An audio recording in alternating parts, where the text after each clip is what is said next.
love the hustle, man. Be feeling like one of the ball playing niggas, you know, Bird, Magic or something. Yeah, you know, a nigga got dough. A nigga could leave the league. If I leave, the fans still gonna love me, man.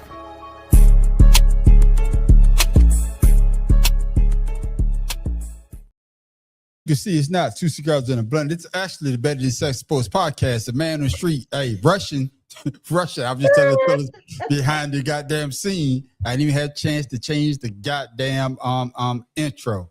Man, god damn it. Boy, I tell you, boy, if it ain't one thing, it's another. But, you know, ladies and gentlemen, you know how we do. We roll with the goddamn punches. But let's do it the right damn way. Ah, shit. Here we go. Oh, you want to play? Here we go.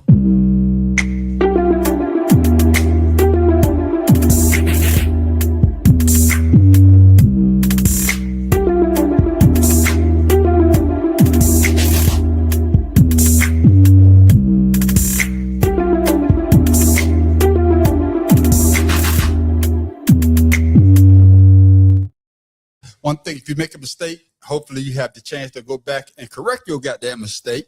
And that's what we just did. There you go. Welcome to the Better Than Sex Sports podcast. Of course, you know I am the man on the street. And we're back after a week of no football. Pharaoh King. Right. Tim Dog from Be More Careful. I'm so glad that the rain is gone for now because it's beautiful out here.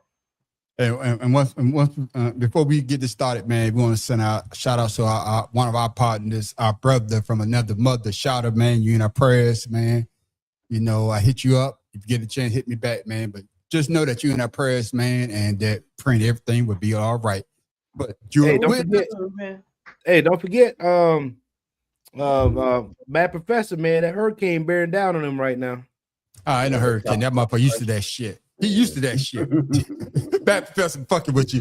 Hopefully you come through that like you always do. You probably, Matt, Mad Professor, that old dude that be outside yelling at the sun. Why you so bright? So he probably outside. Yelling. You got that old guy that always yelling that shit. That's the Bad Professor. Where the hell all this water coming from? Damn. Look. Goddamn cat drinking milk out the bowl. Oh, yeah. I bet it. Why the mailman got to put my mail in the mailbox? Right. In your fucking mailbox. That's the Bad Professor. Matt Professor, man, we hope that you and your family have safe as well. But ladies and gentlemen, I don't give a fuck. Yeah. I don't give a fuck. Like you say, Pharaoh, why that cat drinking it? Look at the cat drinking that milk out the bowl. That's cat drinking the milk out the goddamn bowl. Where the fuck you going to drink it at your goddamn hand? But ladies and gentlemen, like my man Pharaoh King said, we was gone for a week, but we're back and we're back with a vengeance. But if you ever check this out before, this is how we always start our podcast off. Or if you never checked this out before, we always got to ask the brothers, how was the day? My main man, Tim Dog, down in Be More Careful. How was your day, my brother? Man, my day was wonderful. Okadoi, Copacetic Okadoi, all right, as my boy Heavy D used to say. Spending time with my mom, making sure that she's okay, and I feel good about that. And I'll be the first to say I am proud to be a mama's boy. I'm not rubbing it in for those who aren't. I'm just letting you know that it feels good to be appreciated and loved by your parents, because you lazy, ungrateful motherfuckers gonna sit there and hold grudges. Time comes when she ain't here no longer no more. Then what the fuck you gonna do? Oh, I'm sorry, I wish. Get rid of that shit before it happens.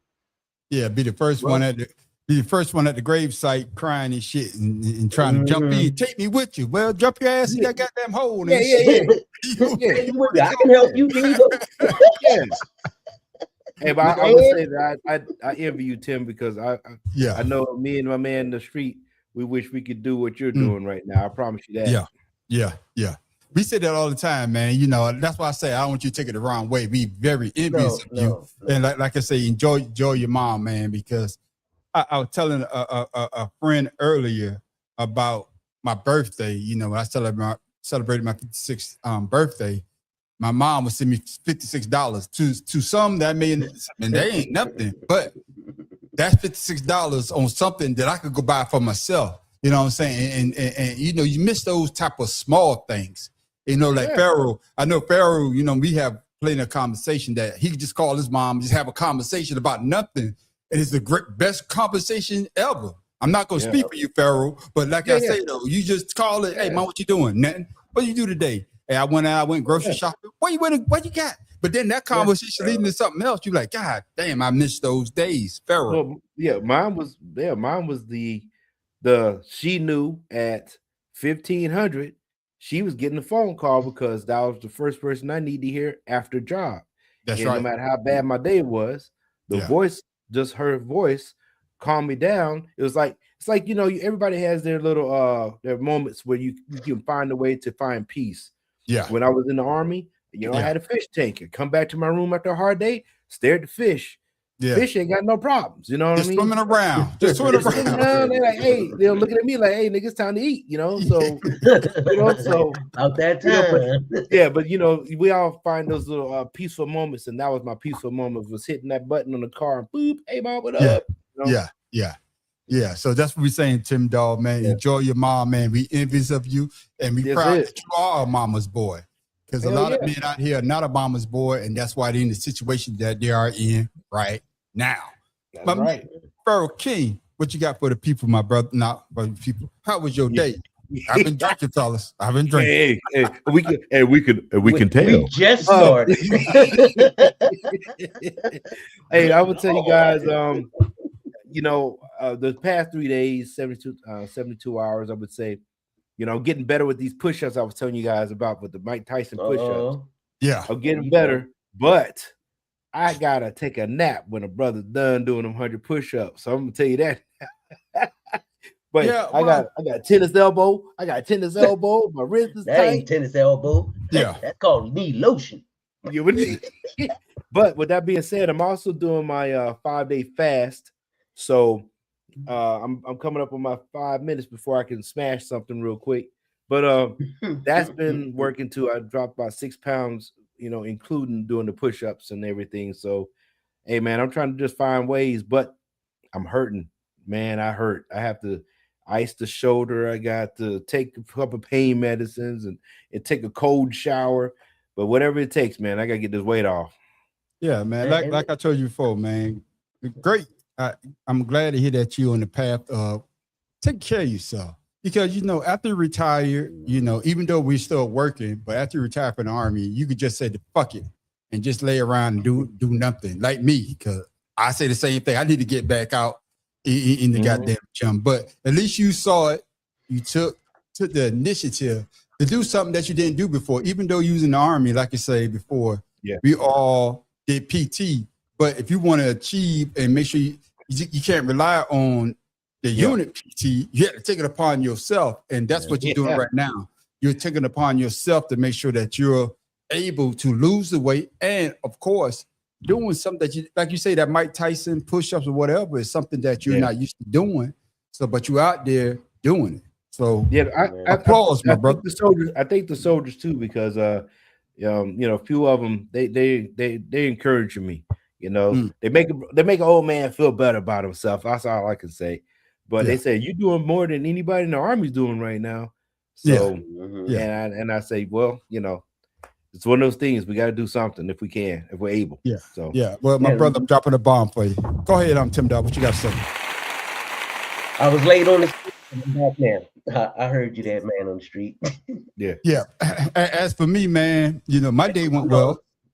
I'm sorry. I was just gonna say I always admire Pharaoh and what he does, because you know he says that he's doing it and some things may not work out, but he never stops. He complains, but he never stops. well, that's part of the process. Yes, I do. That's part of the process. But you never stop. The process for Pharaoh is to complain, because he want to hear us. He want us to say he want to get an attaboy, Pharaoh. So you want an attaboy. So how about if your ass would have took care of it earlier, like you wouldn't be in this situation right now? Exactly. Hey, but that's beside the point. Yeah, I understand. But let better me say late than never, right? Better late than never. That's why I say that, man. I'm so happy. I'm proud of you that you decided to do something to take care of your health. Because a lot of brothers, man, you wait too late. Like I said before, I used to work out and I got a whole goddamn gym, Pharaoh, you know, in my goddamn garage.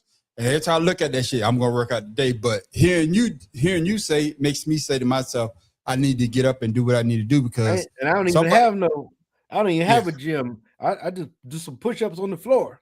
Yeah, but what I'm about to say is that a lot of somebody didn't wake up this morning thinking they was going to do something today and didn't do it. But you actually doing something that you say you was going to do yesterday. You're doing it today, and you will be continue. Hopefully, but God bless you. Give you the energy you'll be able to do it tomorrow.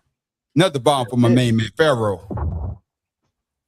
Fellas, as for me, as y'all may know, July 19th, I just celebrated my 35th anniversary. Me and my wife, we went out to Atlanta. God damn. Yeah, 35 years. Yeah, 35 years.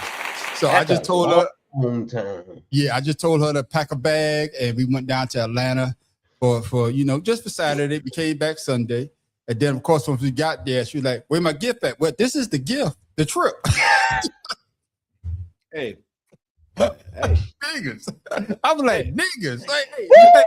Fellas, I was like, nigga. God damn. Isn't that what they say? With women, they always looking for something else. It's like, it just isn't enough, is it? Yeah, it just Hey, Pharaoh, I give you 2 inches, now you want 4. God damn, you know I had 2 inches, that's all I had. No, she came back. Well, where's yours? Yeah, but no. I would say they went to Atlanta. We went to a place called. Start a fight then. Yeah. We went to a place called Salt and Something, which was really nice. It reminds us that a place. That's what I was telling Pharaoh. I wanted to take his wife. It's called the Jukebox down on Broad Street.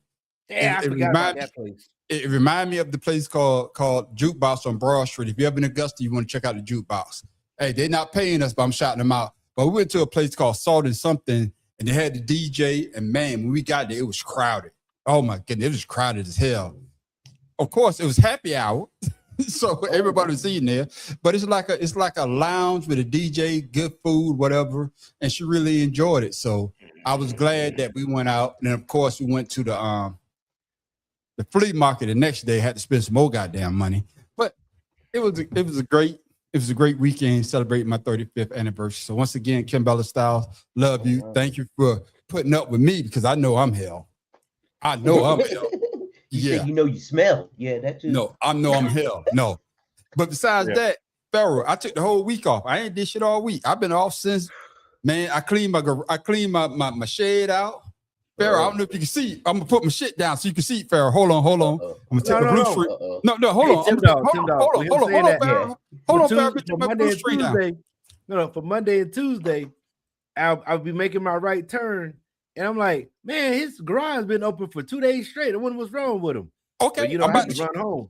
I'm about to show you right now, Pharaoh. Hold on, because you told me to do it, and the man on the street has finally done it. Hold on. Let me take my blue screen down.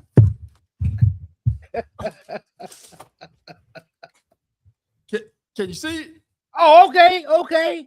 That's my insulation. Yeah. I got my garage all insulated now. That's it. Oh, snap. Hey, man, I'm ready for the winter. Well, that's the thing. No, for the damn summer. It's damn too hot in this bitch. Yeah, even for the summertime, it helps out. Yeah. So I did that today, and then I put up, before we go to the show, I done put up my, I want to buy me a little mini split. And I put up my shit, ready to drill my hole through the wall. Yeah, I'm about to be nice and cool and nice and warm in the goddamn winter time. But ladies and gentlemen, that's how we start our show off. If this is the first time, we always got to let y'all know how our day went. And the man on the street hasn't been working since last Friday. So I'm enjoying my goddamn self. That's but it. Fellas, all I got to say, a lot of beer and a lot of alcohol. Fellas, all I got to say is, man, sports is really lacking right now. And we about to talk about some shit I never thought we would talk about. And that is the World Cup. Now, fellas, I'm about to say this. All Donald Trump shit y'all want to say, hold it. Because we got a whole segment for his bitch ass. So don't bring his ass up when we talking about the World Cup. All right, my brothers? All right. It's going to be hard. All right. I know it's going to be hard, but keep it to yourself.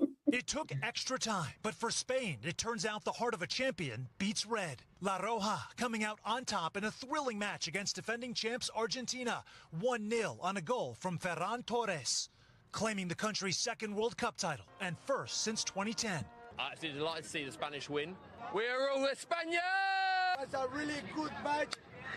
It comes after Spain held Argentina to no official shots on goal, and sensation Lamine Yamal had a chance to win in the waning moments of regular time on a free kick. Argentine goalkeeper Emiliano Martinez with one spectacular save after another. But in the end, Spain and their 19-year-old phenom Yamal prevailing, a teenage champion and just the fourth teenager ever to win a World Cup. The historic matchup pitting Spain, the best defense, against Argentina, the best offense, their first World Cup clash in 60 years. Spain now becomes the first nation ever to hold both the men's and women's World Cup titles simultaneously.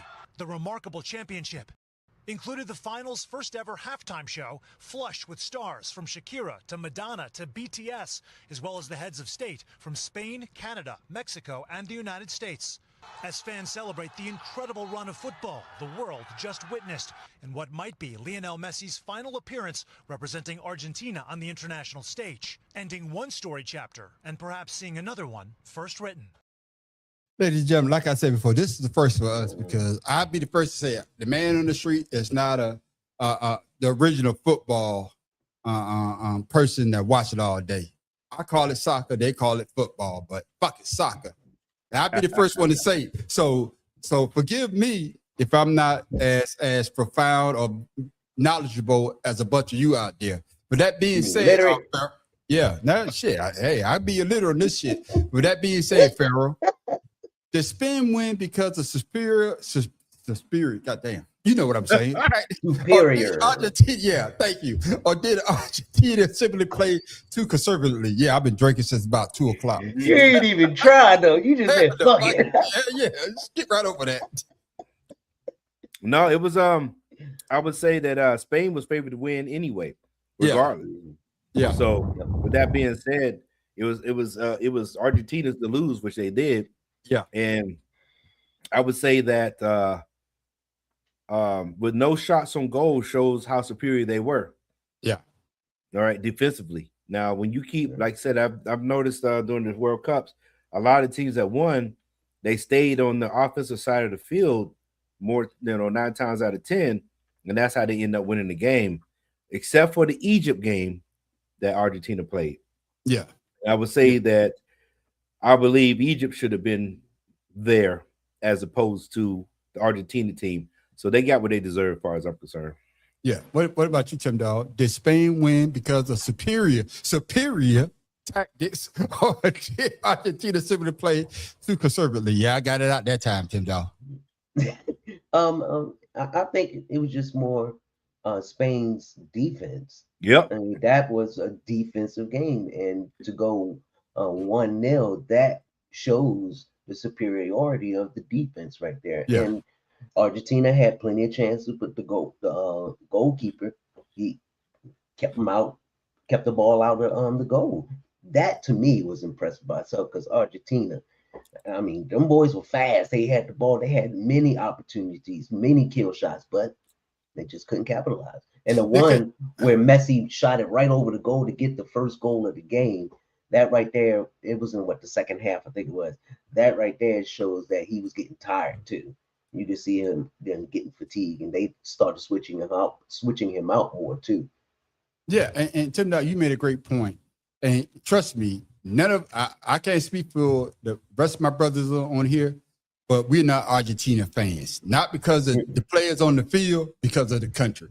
So I'm going to say this. I wanted the motherfuckers to lose. They never did a damn thing to me, but because of other reasons, I'm glad that they lost. And I'm going to leave it at that. I'm going to leave it at that. But with that being said, Tim Dog,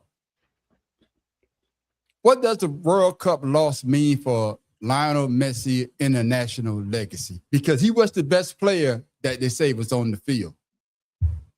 On the pitch, that is, on the pitch. Yeah. On the pitch. I mean, it's just going to grow. They're going to pitch it. Last season, he almost won the World Cup. Every great player wants to go out on top. I mean, to come out second, it's not the same feeling, but he still comes out on top. He still comes out going to the World Cup finals, and that right there just shows his determination all the way to the end, in my opinion.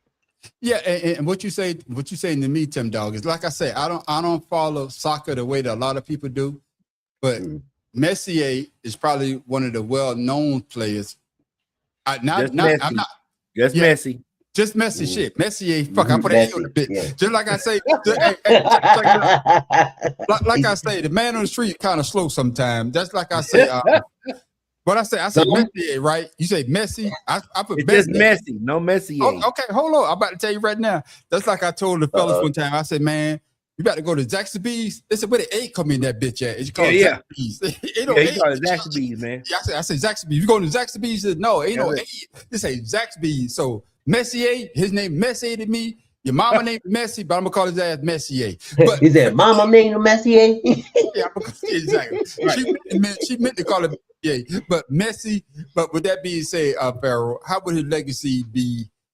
Because it's already written, but this loss being that they were the defending champion coming in, and he's for me, from what I hear, he's the best player that was on the pitch. Your thoughts? There's nothing that's going to tarnish anything. He's an older player. He's one of the oldest players on that was out there during the tournament. Yeah. The younger team won. The younger, faster team won. Yeah. With that being said, he played for the United States. After he played through the European, trenches, it's nothing tarnishing his legacy. So, he's good. It's solidified. Can I just have a quick question? Why do we, and I'm gonna say we as fans, once players start getting older, we still think that they could do the same thing that they did with us younger. Same thing with Michael Jordan. He went to the Wizards. Same thing with LeBron James. Whoever, Tiger Woods, whoever. We seen them at their greatest. Mike Tyson, his height. But when we see these older players like a Messi, we be like, man, why did he get it done? And like you just said, Pharaoh, he's older now. He can't. His body doesn't adapt to the situation like it used to. But why do we put so much pressure on these older players for them to achieve the greatness that they did when they was younger? Go ahead, Pharaoh. Man, I'm gonna tell you this. I don't think we put pressure on them. I believe we want them to believe that they were still the same as what they were when they were younger, right? Because that's how we were when we were toward the end of our career. We wanted to be out there running them 2 miles, 3 miles, 4 miles. But our body was like, boy, put them damn running shoes on if you want to, And I believe that's what happens with me was my retirement was based off of I just couldn't do what I wanted to do anymore with the soldiers. You can't do it. I got so it's like you want to go out gracefully. So you know what I'm saying? So for us, we were athletes. If you think about it, most of the 9 times time, we was athletes because we had to do that PT before we went to work, and that what brought us in. We do more before 9 a.m. than most people do all day. That shit was true. Yeah, that shit was true as hell. So we want to see the athletes, those great athletes, compete at a high level, but we all know that Father Time will always win. Father Time is undefeated. Tim, your thoughts, man. I think it's just the fan in us. Like Pharaoh said, we want to see our heroes, be successful and be like they were, especially when we know they're struggling. And you want to hold on to that prospect of, well, maybe they got one good game left in one more season, and sometimes it never materializes. But your ideas and fantasies about the player continue on. You always want that, even with Michael Jordan. So I don't see anything wrong with it. It's just us as fans. We want to see it. Yeah, because we all know there was great players, athletes in our childhood, and we seen especially Michael Jordan do what he did. But when we went to the Wizard, he had Spurs now. That's the Michael Jordan we remember. When the guy went up, he pinned that shit on the backboard. But I know he was in the ice tub after the damn game. That was on a bad knee. Exactly. He went to a walk-in freezer. But that's what I'm saying, though. With Messi, going out, you know, the way that he did. Like you say, we're gonna talk about him a little bit more. But like you say, Farrah, I totally agree with you that, you know, his legacy is intact. He did what he did, and or us that seen him in his prime, we could always say that, damn, that's the guy that a lot of soccer players. Well, Pele was the dude when I was growing up. It was Pele. That's right. It was Pele. Then it became Messi. Then it was somebody else between that point. But Ronaldo, what's his name? Ronaldo, Yeah. something like that. Ronaldo, yeah. Cristiano. Ronaldo. Yeah. But I'm just saying, you know, they got players in between there. But now Messi is this generation. I would say soccer for. Michael Jordan for soccer. But That's right. Farrah, something that you said earlier. See, Farrah always try to go out and do more than he need to do. Just like with a woman. Overachiever. That's why back in my younger day, I used to tell them straight up, all you get is a good 3 minutes. Maybe 5. Now, if you want 7, you're not gonna get 7. So when I give you them 2, you gotta take be a happy. nap. No, hell no. Be happy with them damn 2. Be happy with them 2 because That's right. I done exerted myself and I'm over 50 now. So be happy That's with right. these 2 minutes. That's right. Oh my goodness. Yeah, you tell I've been drinking. Look, hey, I've been look. drinking, goddamn Look, right. hey, look, I ain't trying to get no Ostrich mask because he's trying to make you Oh happy. my Like, you God. crazy? Oh my God. He said, Before we move my on, lungs gonna catch a cramp. before we move on to the next question, did y'all see the shit with the oxygen tank put in the damn garbage disposal? The motherfucking garbage man went to pick that bitch up. The Oh bitch, yeah, and then it exploded. And yeah, I saw that. On yeah, the news. 2 motherfuckers go to motherfucker put an Mhm. empty. Well, I guess they thought it was an empty oxygen tank, 2 oxygen tank in the in the trash. goddamn in the trash disposal, and not trash disposal, trash Put in can. trash can. 2 brothers went to get the damn trash loaded on the trash truck. The shit exploded. One brother had to go to. One brother got knocked out. The other brother was rolling around on the damn ground. He had to go to the emergency room. Yeah. So a message from the Betty Says Sports Podcast: do not put your oxygen tanks inside the goddamn. No, you supposed to garbage take that to the hazardous dump. Well, that person didn't know. Do not put your goddamn oxygen tank in the goddamn garbage disposal. But with that being said, fellas, moving right along. That's just a PSA. Farrah, with that being said, More than a PSA. was Ferran Torres the true hero, or was Spain's defensive control the biggest reason they won? I'm gonna say that their defense, like I said, they were favored to win. Mhm. It just this is Spain's second World Cup from what I was told, and then Yeah, they was champion last year, so this has been back for them. No, Argentina was champions last I mean Argentina, yeah, but this is Spain's second one. What I'm saying overall, yeah. I would say Torres is the new hotness, man. You know, he's gonna take the reins. He's gonna be the new, because like I said, Cristiano Ronaldo, he's out, and we're looking for somebody new. It's time. Just like in the NFL. Can I ask you this, a Farrah, man? Yeah. Don't take this wrong way. Is that the young brother that's 14? No, that nigga 19, man. Who we talking about? The young brother, right? That's what I don't watch it. I'm just trying to make sure. He's 19. No, he's 19. He's the first teenager to win it. So that's the youngest dude. Okay, there. All right. Okay, the young brother. Yeah. Okay, He was the one in the picture with Messi when he was a baby. See, and now he played with Messi. That's crazy. I could have typed the message behind the screen and be like, "Hey fellas, who we talking about? Is that the young dude?" But I'm like, motherfuckers, no, I don't watch it. So shit. Hey, we keeping it real on our show. Other people fake it, but the man of the street real lazy. I do not watch soccer. The original Hey, I understand, man. I'm not going. No, Tim Dog. I want people to know. No, I do. We keep it real on this goddamn show. Why try to be something that I'm not? So that's why I'm asking. So that's the young brother, right? Yeah, 19-year-old. Okay, all right, Farrah. Go continue. Now I knew you talking about. I mean, other than that, I mean, it's just like any other sport, man. Yeah. We get our old quarterbacks. We tired of seeing Aaron Rodgers, man. Where the new guy at? You know what I'm saying? Yeah. So, Brett Favre. Let's put Aaron Rodgers in. Let's see what he could do. Exactly. Because you know what the other guy can do. So, but these guys, he's the new hotness, as they used to say back in the day. I wish the brother well. Argentina need to take note, because Right now, you playing like Alabama. They knew when they played USC that they need to get some black players. We need some of them. Y'all better wake the fuck up. Anyway, Exactly. They were playing West. It was a Western Texas team. yeah. Because I'm telling you, they're coming. I'm glad Pharaoh say that, Tim Dog. It takes me right into my next question. Does Spain championship prove that team depth matters more than having the biggest superstar? Oh, hell yeah.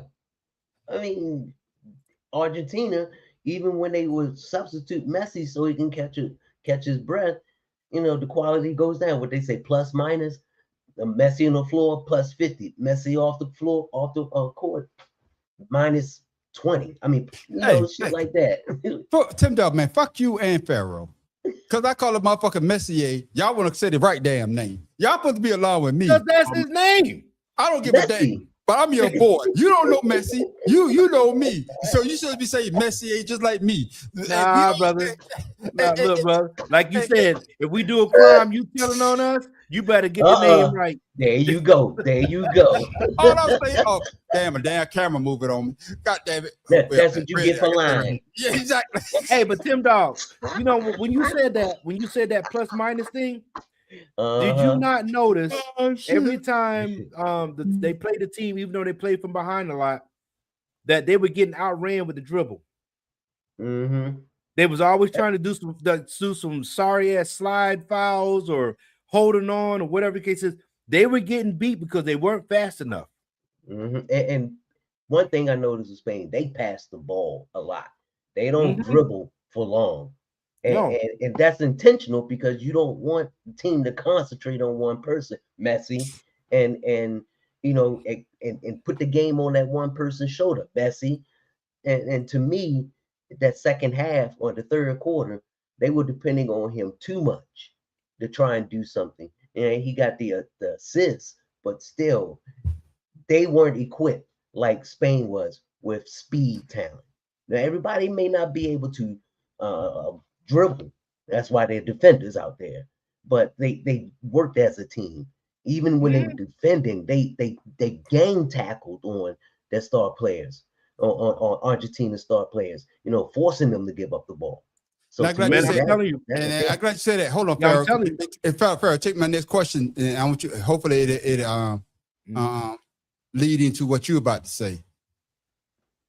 Did Argentina wait too long to make adjustment before Spain scored in extra time? No, because they couldn't do nothing with the ball. Okay. With that being said, I believe that Spain took what Egypt was doing and perfected it. Because at the same time, Argentina's goalie is phenomenal. That's why, he got all those blocks. He got tired. You get tired of jumping out the goddamn box. Yeah. When you got like 80 shots on goal and the other team didn't get no goal shots. So think about it. You're working hard as a goalie. Yeah. And they had good defense to hold them off to the overtime or whatever they call extra time.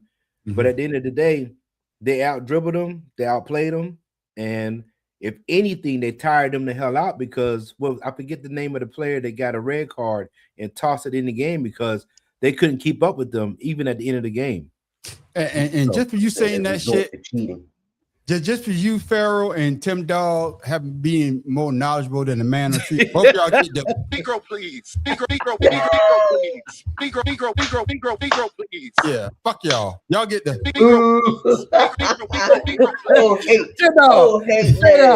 Isn't it crazy that we get hated on because we actually watch another sport? Negro, please. Exactly. Negro, please. Fuck y'all. Yeah. This is a sports show. You have to say you have to have some knowledge. Camera still moving up. Yeah, fuck y'all. Negro, please. Negro, please. Yeah, Negro, please, because the man on the street don't watch goddamn soccer. But that being said, Tim Dog, with Spain young talent, could this victory be the beginning of another era of Spanish dominance? Hell yeah. And not just that, but other teams. Like Pharaoh was talking about Egypt. I didn't know Egypt could play like that. And they gave Argentina a run for their money. And those other teams like that in soccer, once you get the momentum, sometimes it's just hard to take it away from 'em, unless you have a president like ours that just jinx your team and we lose. But with the World Cup this season, yeah, everyone would expect Argentina to go up in there and win, but no one expected other teams like Italy, Spain. I mean, Egypt. What was Cape the other Verde. one? Yeah, thank you. See, teams like that, people don't know. They don't have a lot of good talent on their teams, but they play as a team as it should be. Hey, before we move on to my next question, the women in World Cup US always dominant. I mean, it's US. You tell me how old I am. US, Japan, Argentina. Yeah, Japan was a dominant force. That's why I say that. That's why I said I don't watch it like y'all do. So Japan was a dominant force. You can tell back in the early 2000s. That's how shit.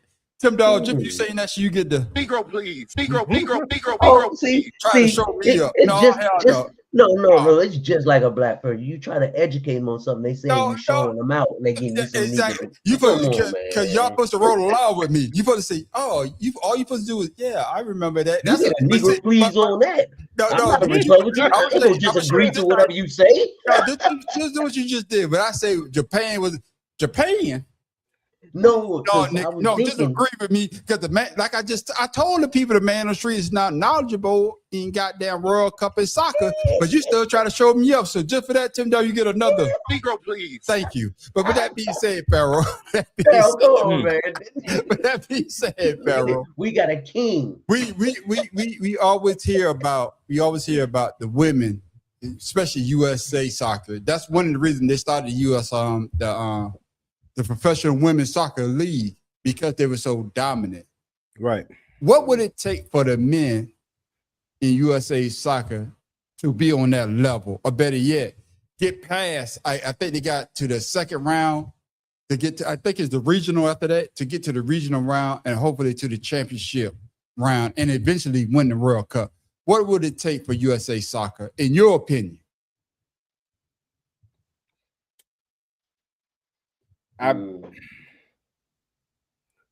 Soccer, or football as they say, is not an original sport that most of us play. Yeah. We don't grow up dribbling a damn soccer ball and stuff like that, you know? See, it's usually baseball or basketball. Fuck you, Pharaoh. Fuck you again, Pharaoh. I say kick the damn ball. See, y'all motherfuckers, man. No, I'm just saying, you know. But with that being said, what's gonna have to take for the men's team to do anything? Yeah, goddamn prayer, shit. Yeah. Because you gotta think, man. These other countries have people that they breathe this sport. Yeah, day and night. Right, they breathe the sport. The United States is not a country that breathes that sport, even though they want to. Now the women are really good because that's what I'm saying. Yeah. Women play soccer young. Yeah. The men have a lot other stuff that they go do. Yeah. The women play. There's only a few sports that women can play and make it to another level. And soccer, softball, and basketball are the three. Yeah, I will put volleyball in there as well, depending on your height.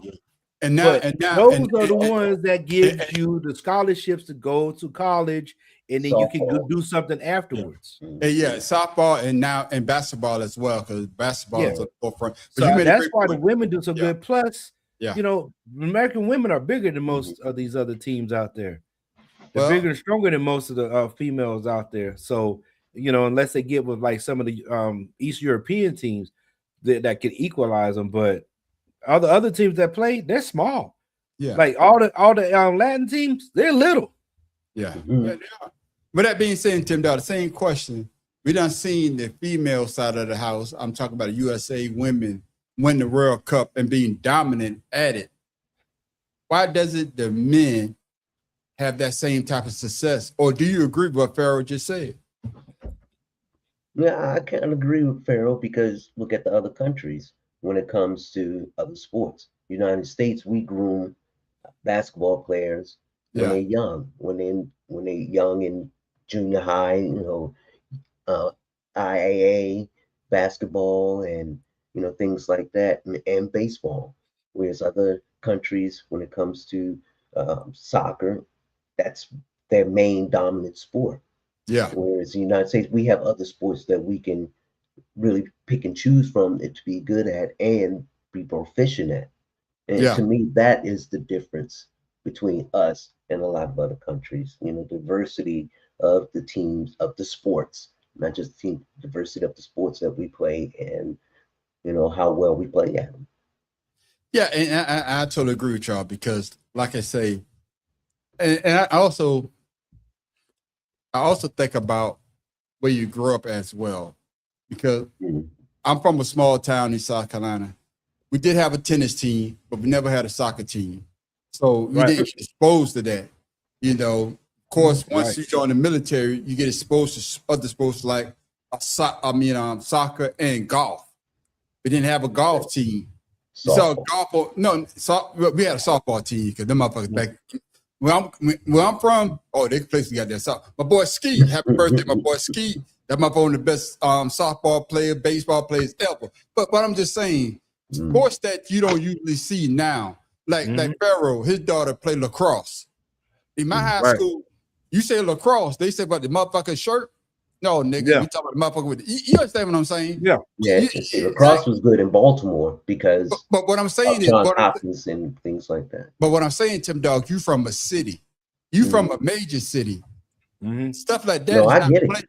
No, stuff like that is not played where I'm from, where you got less than 5,000 people, one red light and two blinking light. Motherfucker, you say lacrosse, motherfucker, we talk about the shirt. Yeah, I got the green one. I got the That's not lacrosse, that's Lacosta. Lacoste is the same shit. Motherfucker for the country. Hey, Tim Dog. Let him go. I'll let him go with it, man. I couldn't help it. Man.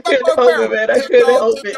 Tim Dog, for you to be in that motherfucker, then you get the Negro, please. Negro, please. Yeah, I'll let him ride with that shit, Tim.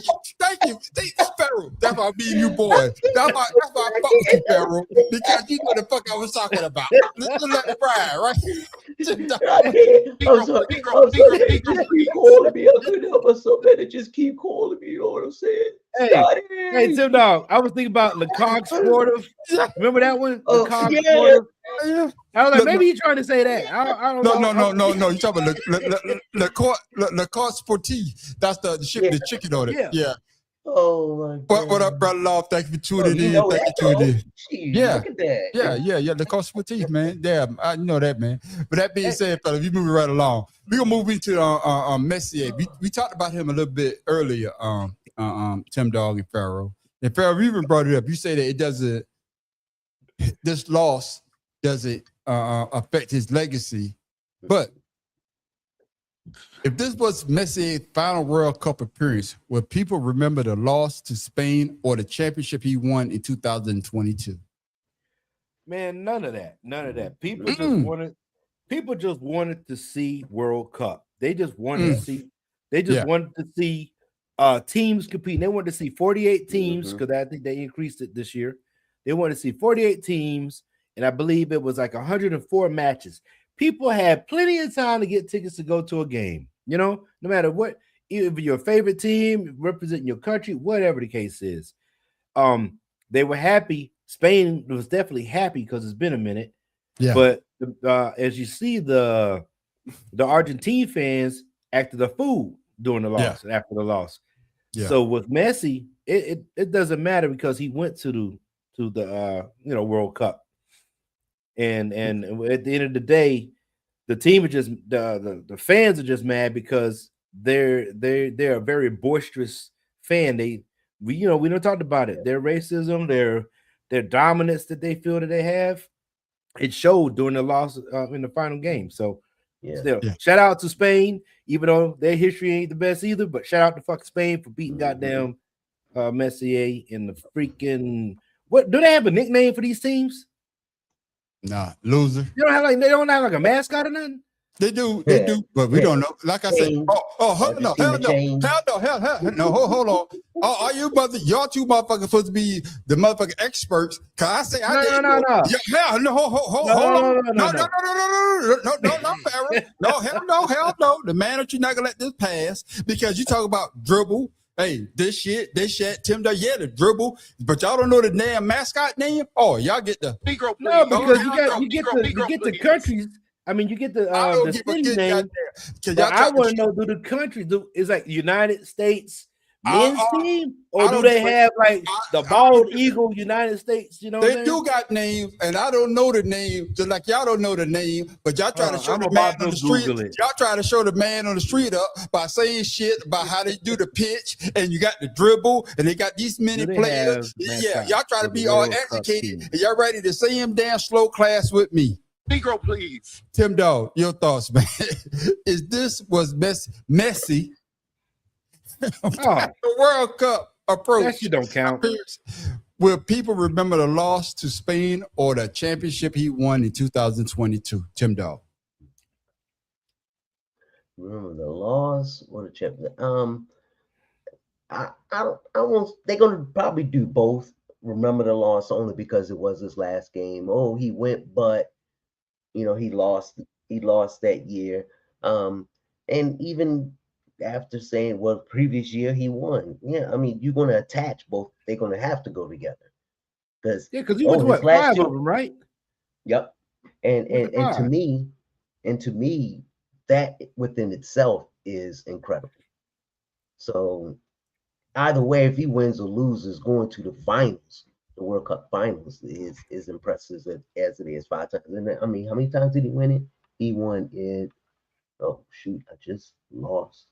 Anyway, I know he won 3 times, if I'm not mistaken, in the World Cup. From on the I guess what it boils down to is that we always, when we look at great players, even though they might have got to the dance, but didn't win the dance, we some of us hold that against that person. I guess that's what I'm saying. Yeah, he went to 6 and went 3. This is 6 World Cup, but he has the most appearances with 34. Cristiano Ronaldo is 27, and then Mathis out of Germany is 25, and then Klose out of Germany is 24. So that's what he's going to be known for. Is right there. Yeah, Ronaldo World Cup. Take his. But that's what I'm saying, Pharaoh. We hold that against. I know y'all not LeBron fan, but we hold that against LeBron. Some people, not talking about the panel, some people hold that against LeBron for going to 9 straight, but only winning 4. But you got Messier went to how many? No, he went to 10. He went 9 straight, but he went to 10 and he won 4. But that's what I'm saying. But what I'm saying with Messi, how many Messi went to again? He went to 6 World Cups. Six finals. 6 but how many finals did he win? World Cups. 3. 3 out of 6. 3. But what I'm saying is that we pick and choose. He didn't go 6 finals, Tim. Yeah, it says 6 tied with Cristiano Ronaldo. No, they what, the finals? Yeah, the finals, not the whole tournament itself. I'm saying the finals. Well, then it would be the whole tournament because it's only every 4 years. Man. His appearances were. He had 34 appearances, but he been to 6 that's his World appearance. Cup. Okay, right, he been finals. He didn't do finals in every one of them. But no. Okay, he did 6 World Cups, but he only won 3, right? He won 3 of them. That's what I'm saying. That's what you're saying, right? Most appearances in finals is 3. Right. So you got 3. So you got 3, but that's what I'm saying though. But when we see greatness, even with what's my man's name? Oh my goodness! Say he slept with 20,000 women. You talking about Wilt Chamberlain? Wilt Chamberlain. Even as dominant as Wilt Chamberlain was, we hold that against Wilt Chamberlain, saying that I think Wilt Chamberlain only won like 2 championships. I think one with the Lakers and one with the Sixers. But even but we would look at him going to the championship and look. What's my man? Oh, what's the logo name on? Oh, what's his name? Oh, the logo dude. Jerry West. Yeah, Jerry West. Yeah. Jerry West, I think Jerry West went to 9. I want to say, correct me if I'm wrong, 9 NBA's finals, only won one time. But we hold that against a great player. That's what I'm saying is that we pick and choose who we say is a great player, even though they have a losing record. And y'all said that Messi went to 6 world championship. No. Okay, what Messi appeared in 6 World Cups, 34 appearances. He only has one title, and that's in 2022. But that's what I'm saying. Pele is the only one that has 3 titles. I'm just talking about Messi right now. Yeah. He went to 6, right? That's what you're saying. Yeah, World he appeared Cup, in 6. Yes. only won 1. Yes. But what I'm saying is that we put these guys so up there. Yeah. That we don't, when they just win 1, like Messi, we could say, oh, he's one of the greatest. But like you just said, he went to 6, but only got 1. But we don't realize that it's a team sport that helps you get those other 6, the other 5 rather that he didn't win. Why do we do that? No, I would say because Okay. the way that all opinion, but that's what I want to say. I just want to get y'all opinion on. I want to get y'all opinion. The way all sports is played out. If you're talking about Messi in a club, let's just say Madrid, whatever. Yeah. And they constantly went to the championships in Europe.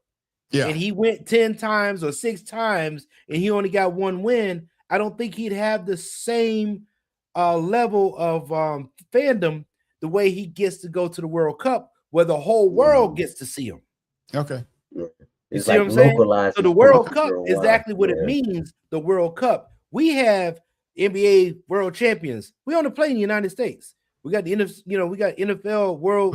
Toronto. We only play in the United States. So with that being said, that's still not the world, though. No, fair enough. You might have world. You might have other people. You guys say North America first. You always say that. North America. You guys say North America. Okay, first. North America, whatever the hell you want to call it. No, But with that being said, you always say North America. You always say, man. No, you gotta say North America. North America, Pharaoh. You always say shit. Go ahead. But with that being said, I just believe that he's playing on a different level. So if LeBron James was on the Olympic team, I'm not just saying LeBron. No, I'm saying LeBron James on the Olympic team, like and he went to 5 Olympic whatever. Yeah, and he only win 1 out the 5 he went to, or 6. We wouldn't be talking about him the same as going to 10 NBA championships, winning 4. Okay, so it's a different level. Okay, Tim Dahl, your thoughts, man. I'm just curious. That's why I said I want to get y'all take on it. That's all. Go ahead, Tim Dahl. To me, I kind of agree with what Pharaoh's saying, but it also depends on the fans and how they feel about the player and or team. I like that too. And fans, they can either make or break you depending on how they feel about you. And Messi, he was just a showman, like Fernando. When he first came in, he showed me he could dribble the ball, he could do tricks and score, and that's and the guy with Brazil, the Ronaldo. That guy, Ronaldo.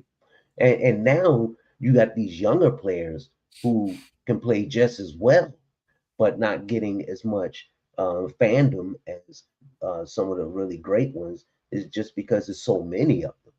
But like Pharaoh said, when you go to the World Cup and you go out there and show your stuff, that's when people really get to know you. Because like you said, it's a world thing where you have these clubs, these football clubs over in England and Europe and every place, that most of the local states and countries, they see them. Now we have the advantage of cable television. We can watch them now.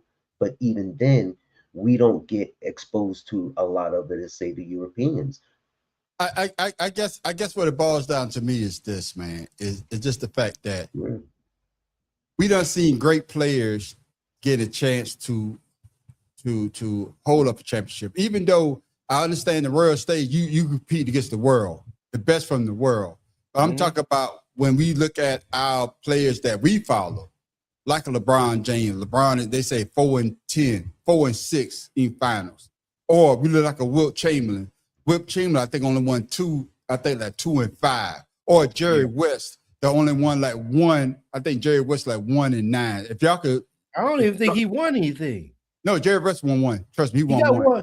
Well, He got I one. do remember him with getting the trophy for a losing team, the MVP on the losing. He got only one MVP. that lose. He's the only one that ever got the MVP on. But if you could Google it, somebody Google it. I think one in. But what I'm saying is that we got great players, but we hold that against them because they were so great. And then, like y'all just say, it's just not the one player that has to be dominant. You have to have role players. If you're role, you have to. It just you know, a lot of people like to say that Michael Jordan is the greatest. A lot of people consider him the greatest, but in one game, Michael Jordan was garbage, and it was the team that took him to win the championship. Yeah. And then, of course, Steve Kerr had to make a shot. Paxton had to make a shot, but yet, Man, listen, we can name a bunch of teams like that. but that's what I'm saying. It's just the fact that I think that we as fans, we hold certain players to a level. But when they don't achieve that, the level that we think they should have, we hold that against. That's why I say I agree with y'all when y'all said about the world stage because of the fact that it's everybody. It's everybody. It's your country against my country. The best of your country against the best of my country. That's right. And let the chips fall where they may. And right now, it is Spain. Oh, goddamn. I need to move to Spain. They dark like me. They got some dark Spaniards over there. Shit. Oh, yeah. I can fit right in. Well, you know, they have, no, there's they ain't a lot that of dark. black. There's a lot of United States citizens that are black that's over there because they teaching their kids to ride MotoGP bikes because there's never been a black MotoGP winner.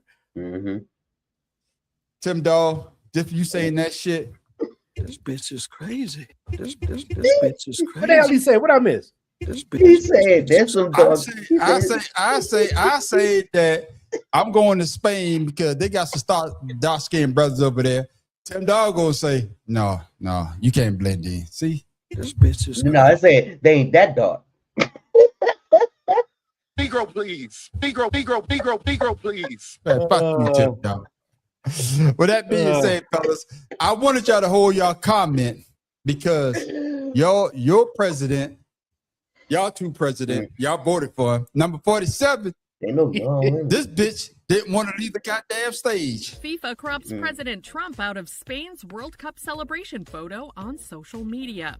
Spain's national team was positively ecstatic after their 2026 World Cup win July 19th at MetLife Stadium in New Jersey. They took center pitch to accept medals from the U.S. president and FIFA head Gianni Infantino and to hold the coveted trophy. But Trump seemed to linger on stage beside the players as they celebrated the well-earned victory. Cameras at the event captured Infantino seemingly trying to lead the president away from the players to no avail as the athletes leapt into the air as one. Later, a photo of the joyful team jump was posted to both FIFA's official World Cup X and Instagram accounts, and Trump was seemingly cropped out of each. The same went for Spain's official Instagram account, with the commander-in-chief nowhere in frame. Moments before the final match began, Trump spoke to Fox Sports' Jenny Taft about the success of the United States co-hosting the World Cup with Mexico and Canada this summer. For People magazine, Trump said Infantino had this idea and that it turns out we are a soccer country. Trump added, "I don't think there's ever been anything like what's happened with the whole World Cup. It's been beautiful to watch." Pharaoh King, your boy and my boy. I'm not going to put it all on you, Trump, my boy. Represent you, number 47. The man in the street got your back. If I can put a knife in it. But with that being said, hey, you and your coon that's a joke. No, that's satire. Just in case somebody said this shit to the FBI, that's satire. With that being said, Pharaoh King, why did Trump remain on the stage during Spain's celebration instead of stepping aside and allowing the champions to enjoy their moment? Narcissism. The man is giant. He's just narcissistic. He got to be about him, only him, just him, for him, just whatever the word him, to keep your dick hard, all that him shit, whatever it is, grow your hair, all that. Damn, What you say, brother-in-law. Hold on. I gotta back up. What you say, him just for him? Keep your dick Keep your dick hard. You see the commercials? Shit. he needs some blue chews. Yeah, so, hey man, that dude, what was it? He did it like 2 years ago with a team, didn't he? When they was giving him a plaque or like a plate or something. Oh no, man. Mhm. Oh no. He did it with them. And like I said, wait, you talk bad about Spain, but you want to take a picture with them.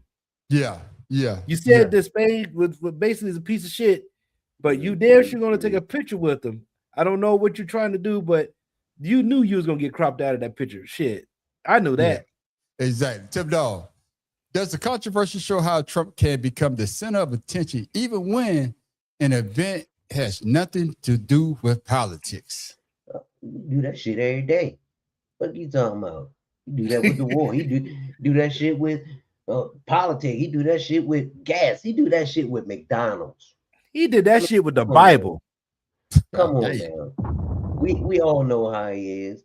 I mean, it's just sad and ridiculous that the Republicans aren't doing anything about it. They the one created this. And then on the White House webpage, they have the same photo, but at a different angle, showing this orange motherfucker. They not showing the team, they just showing him. Not the Spaniards. What is it, Tim? That orange motherfucker. Hey, Pharaoh, and I want you to get this as well, Tim Dog. Man. Was the decision to post a photo without Trump political, or did FIFA and Spain simply choose the best picture of the team celebrating? Pharaoh, I'm here for you first, and Tim Dog, I want you to close it out. FIFA did the exact for once they did something right. It's about the team and the team victory. It's not about anybody else up there. Nobody's bigger than the team. And Trump tried to make that happen. Or the host country, because the U.S. hosts the world. It's not about the host country. Well, no, we gotta understand because Canada hosted it, and so did Mexico. You didn't right? Well, I'm talking about North America. They all in North America. So yeah, Pharaoh, you let us know. North America. You always say I'm helping you out. No, North I America. said the countries that hosted it. They ain't gotta be North America. North America's a continent, man. They ain't no goddamn country. Well, it's a continent, motherfucker. Shit, I'm helping you out. Shit, always trying to show you ain't helping me out. Not with no North America. So motherfucker continent. Shit, motherfucker. Fuck you, Pharaoh. You was rolling with me earlier. No, you was rolling with me earlier. Now you trying to throw my ass under the goddamn bus. Go ahead, Pharaoh. All right, so listen, man. This is what was interesting. The World Cup, what you call it? It generated $15.2 billion in total revenue this year. Yeah, that doubled from 2022 when it was 7.6, and Qatar hosted the World Cup that year. Think about the money that they made, because like I said, that's over 100 matches. Yeah, 48 teams, 100 matches. Now check this shit out. I'm going back to what my man Leonard said. Yeah, I'm about to say, the winning team won only got $51 million. There it is right there. Right. In Argentina. Now imagine this. That's 15.2 billion. They got 50 million. In 2022 was 7.9 billion. Yeah. Tell me that's not a pay disparity with these teams, even though they get 100, I think they get like 100 and something million dollars to start their journey. Yeah. Right. But you only give them 51 million when you generated 15 billion. Yeah. This is what I was trying to say when Shada was. That's the reason I put that video up, because I wanted to say, like the disparaging pay between the women and the men. Yeah. The women never generate $1 billion. Yeah. And they get paid 20% of the pot. The men get 6%. Yeah. Yeah, and that's a pay disparity by all means, man. I mean, that's just ridiculous. They could have gave them $200 million out of $15 billion. They could have gave them $200 million. Yeah. And it wouldn't have touched nothing. And I'm glad you brought that up, because I was going to bring it up when you brought up the money. Thank you for that again. And even the United States, they got $16 million for 16th place. So, God damn, like you say, Pharaoh, it's $1 billion industry, but they only get a small piece of the pie. Tim Dog, your thoughts, man. With them cropping out Donald Trump, what's the decision? Shit, I don't know. That's my question. You can tell. What the decision to post a photo without Trump political, or did FIFA and Spain simply choose the best picture of the team celebrating? they chose the best picture for their team celebrating their victory, not the best photo with an asshole who photobombing the team's victory. And then on top of it, they was like, "Oh, so you got it? Oh, go ahead, I got this. Yeah. You know, putting his fist up. Who does that? It wasn't the United States winning. It was Spain. Yeah, But just because the of his team narcissism, that he called piece of shit from the country. So, come on, man. And it goes back to what Pharaoh said earlier, man. I think you and Pharaoh said it, Tim Dog. It's just the fact that this guy had to be the center of attention. It's not your time. You know what I'm saying? When you won the presidency, do you want somebody to photobomb your goddamn presidency when you walking down the street? Or you want to be this. You want to be on the stage by yourself. And Spain should have been on the stage by themselves. Even the goddamn dude, I don't know if that was the president of FIFA, trying to pull your dumb ass away, but you. No. Come on, man. Get your bitch ass off the goddamn stage. You and your, like you say, Pharaoh, your long ass tie all the way down. Yeah, that's the longest tie I've ever seen in a person ever. He gonna be the center of attention when his ass go to congressional hearings. How about that? I'm just saying that this was a chance for Spain to show that, hey, we the most dominant team this year. And like you say, it's not like the NBA championship or the Super Bowl. This is against the world. You could say to yourself, we are the world champion because the world comes together for the World Cup. And of course, Spain is number goddamn uno. So Donald Trump. I do have a quick fun fact about football. When it was brought to Brazil. So football was brought to Brazil by England back in the 19th century, like the end of the 19th century. So with that being said, there was laws against black people touching white players. Yeah. Right? So then they would get arrested or whatever the case is if they ever touch the white player. So the dribble that we see today was invented by Brazilian players. So they would not have to touch or had to be able to touch white players. Okay. That's how what we see today, Brazil has basically made football what we see today. Pele made it famous, and Brazil is the one that actually got it to where they kicked the ball and dribble, because all they did back in the day was kick the ball to each other and try to score. Brazil made the dribble so they can get past that. Okay, then. Well, fuck Brazil too, but I don't know. Brazil's the shit. We can win. Brazil like us. Okay then. Well, okay then. Remember, because Brazil is the only country that has a law against racism. Okay then. Well, Viva la Brazil. That's flopping it. Viva la Brazil. I don't know that. Hooray Brazil or not. He went from fuck Brazil to hey, Viva la Brazil. Hey, from Spanish to Portuguese, all in one goddamn sentence. Don't forget all you.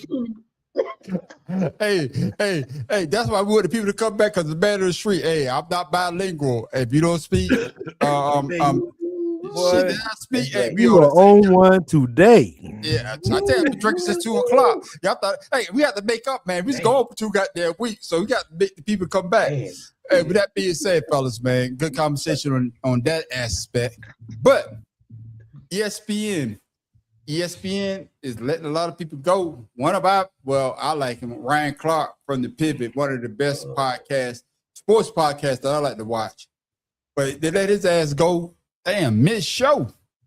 But your boy, your favorite and our favorite, and especially Shotter's favorite, Stephen A. Smith, has something to say about them letting Ryan Clark go. My brother, Ryan Clark, a person that I consider to be arguably the best NFL analyst in America, is no longer a member of ESPN. And I can't even tell y'all how much that hurts. I'm going to miss him. I am not happy about this decision one bit. The bosses know I'm not happy about this decision. I've made that very, very clear. But it's also important that myself and anybody else in the world of business be grown-ups and understand that these are the kind of things that happen when layoffs happen. The only thing that I can definitively say to you is that there's nobody that's going to be let go that was more of a friend and a brother to me than Ryan Clark.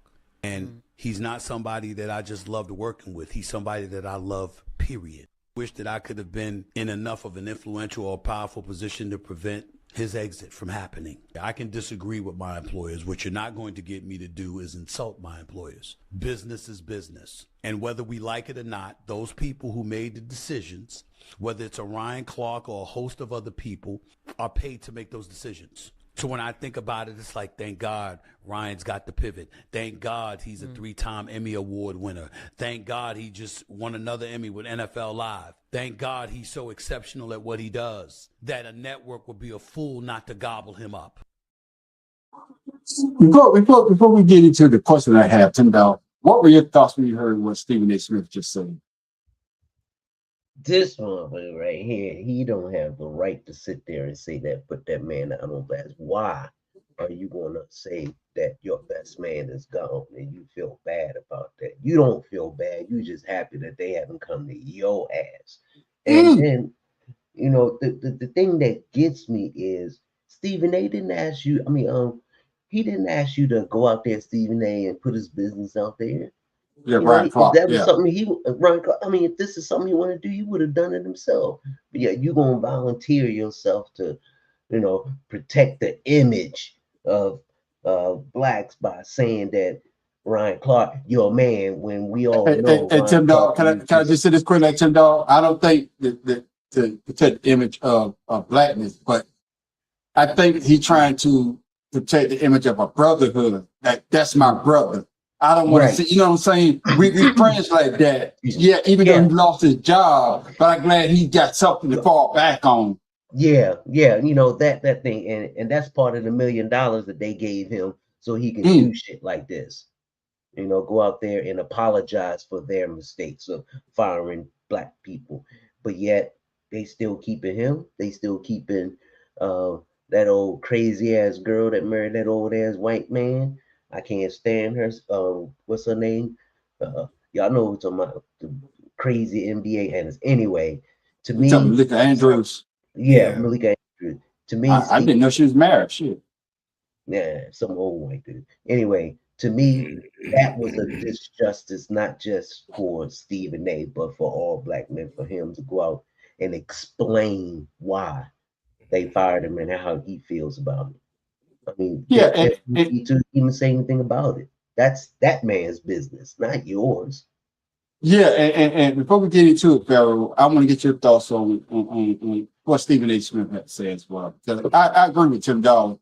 The saying is that you out there trying to protect yourself because you should be quiet. You have to say, "Hey, I'm upset about this." If you're upset about this, even in this speech, like, I don't have the power. Yeah, you do have the power because you wanted. I think he's the highest paid person at ESPN. So that's just like when certain players on a team, let's say with watching the Redskins, when watching the Commanders, you don't think they're gonna go to Daniels, Jaden Daniels, like, hey, you think about trading this player? No, you can't do that. That's my best offensive. That's my best wide receiver. Why would you trade him? So you trying to say that the people in charge that come to you, or better yet, you thought you had that power, and they let you know that you ain't shit. You can get rid of your bitch ass too if you wanted to. That's just why I saw it, Pharaoh. I could be wrong. Yeah. But no, listen, Stephen A. is narcissistic, just like goddamn the Orange Clown.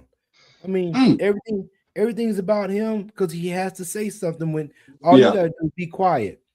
What was that quote that I said last week? It was like, man, I can't even remember what I said, but it was about being quiet. So shit. That's all right. I don't remember either. So hold on, man. I think I got. Hold on, man. Hold on. Did you know? Oh, it says it's better to remain silent and be thought of a fool than to speak and remove all doubt. That you are a fool. Yeah. And that is, but Stephen A. is speaking to his people now when he's on there. He's speaking to the ones that really give a shit about what he's saying. We all know the dude's facade. We all know that his loyalty is about as far back as his airline. So God dang, bro. And that's way back. Hey, I totally agree with you, man. That's why it's prehistoric.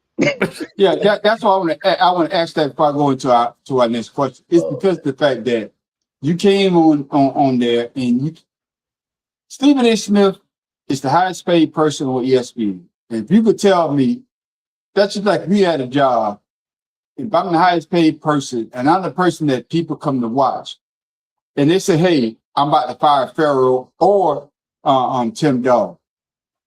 If I'm the highest paid person, no, I need them because they make me work better. They make the show better. You need to fire this person. But for him to come on there and for him to be braggadocious, like y'all said, the way that he is, that just shows me that, hey, all that shit you be talking about, I'm the Don Dada. Shout out again. I'm the Don Dada at ESPN. No, you just another nigga on the goddamn payroll. And then wait your bitch ass to say some shit to get rid of your ass. Go ahead, Pharaoh. Well, I'll tell you what, their ratings about to fall. Their ratings about to fall bad because think about this. So they fired Ryan Clark, right? Carl Revich, who was on ESPN for 33 years since 1933. Yeah.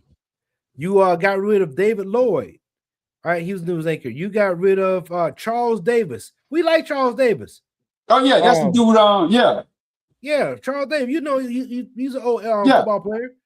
Yeah, 49ers, I think. I think 49ers. I think 49ers. Charles Davis, 49ers. Charles Davis was the woman that I think he's putting 49. No, I think he's putting 49ers. Yeah. So Bart Scott. We like Bart Scott. Mm-hmm. Andreas Hale. She covered the MMA, you know, then whatever.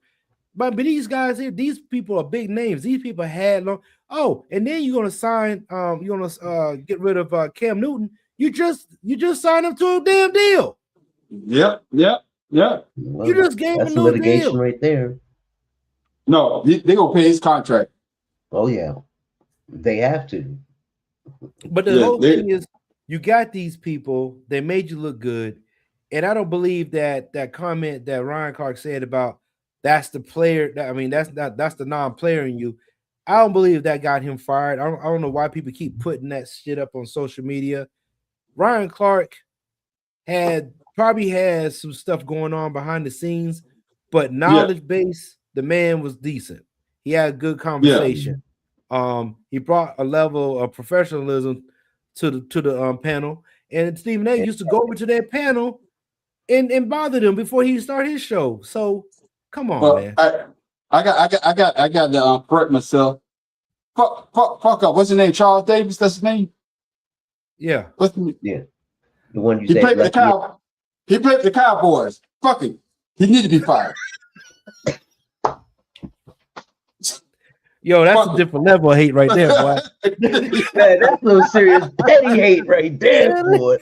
That's a felon 47 hate. Jerry Jones hate. No. I didn't know. I put it up. He played for Tennessee from 1983 to 1986 and signed as an undrafted free agent with the Dallas Cowboys in 1987. What was his position? Where was it? He's a cornerback, right? Yeah, I think he played cornerback. I think. No, he was a defensive back. Yeah, cornerback. One of them. Yes, one of the defensive back. The quarterback. Yeah. Yeah. Cornerback, safety, whatever. One of those motherfuckers. Yeah. I knew that. Yeah. My brother, I had love for you. Then I saw you was undrafted agent for the Dallas Cowboys. So fuck you and your job. Welcome to my side of the world. Yeah. Oh my God. I'm the Donald Trump. I am the Donald Trump of sports podcast. Oh, if you ever play for the Cowboys, fuck you. I can't stand y'all motherfuckers. Yeah. Hey, I had some love for Dion, but when he put that star on, I instantly hated him. I tell you what, the Baltimore did. Hey, once he switched team, I'm back on his side. But with that being said, Tim Dog, where ESPN lay up for Ryan Clark, Cam Newton, and other major like Pharaoh just said, personality truly about restructuring or where their salaries the real issue. I think it has more or less to do with a political issue than anything. That'd be restructuring.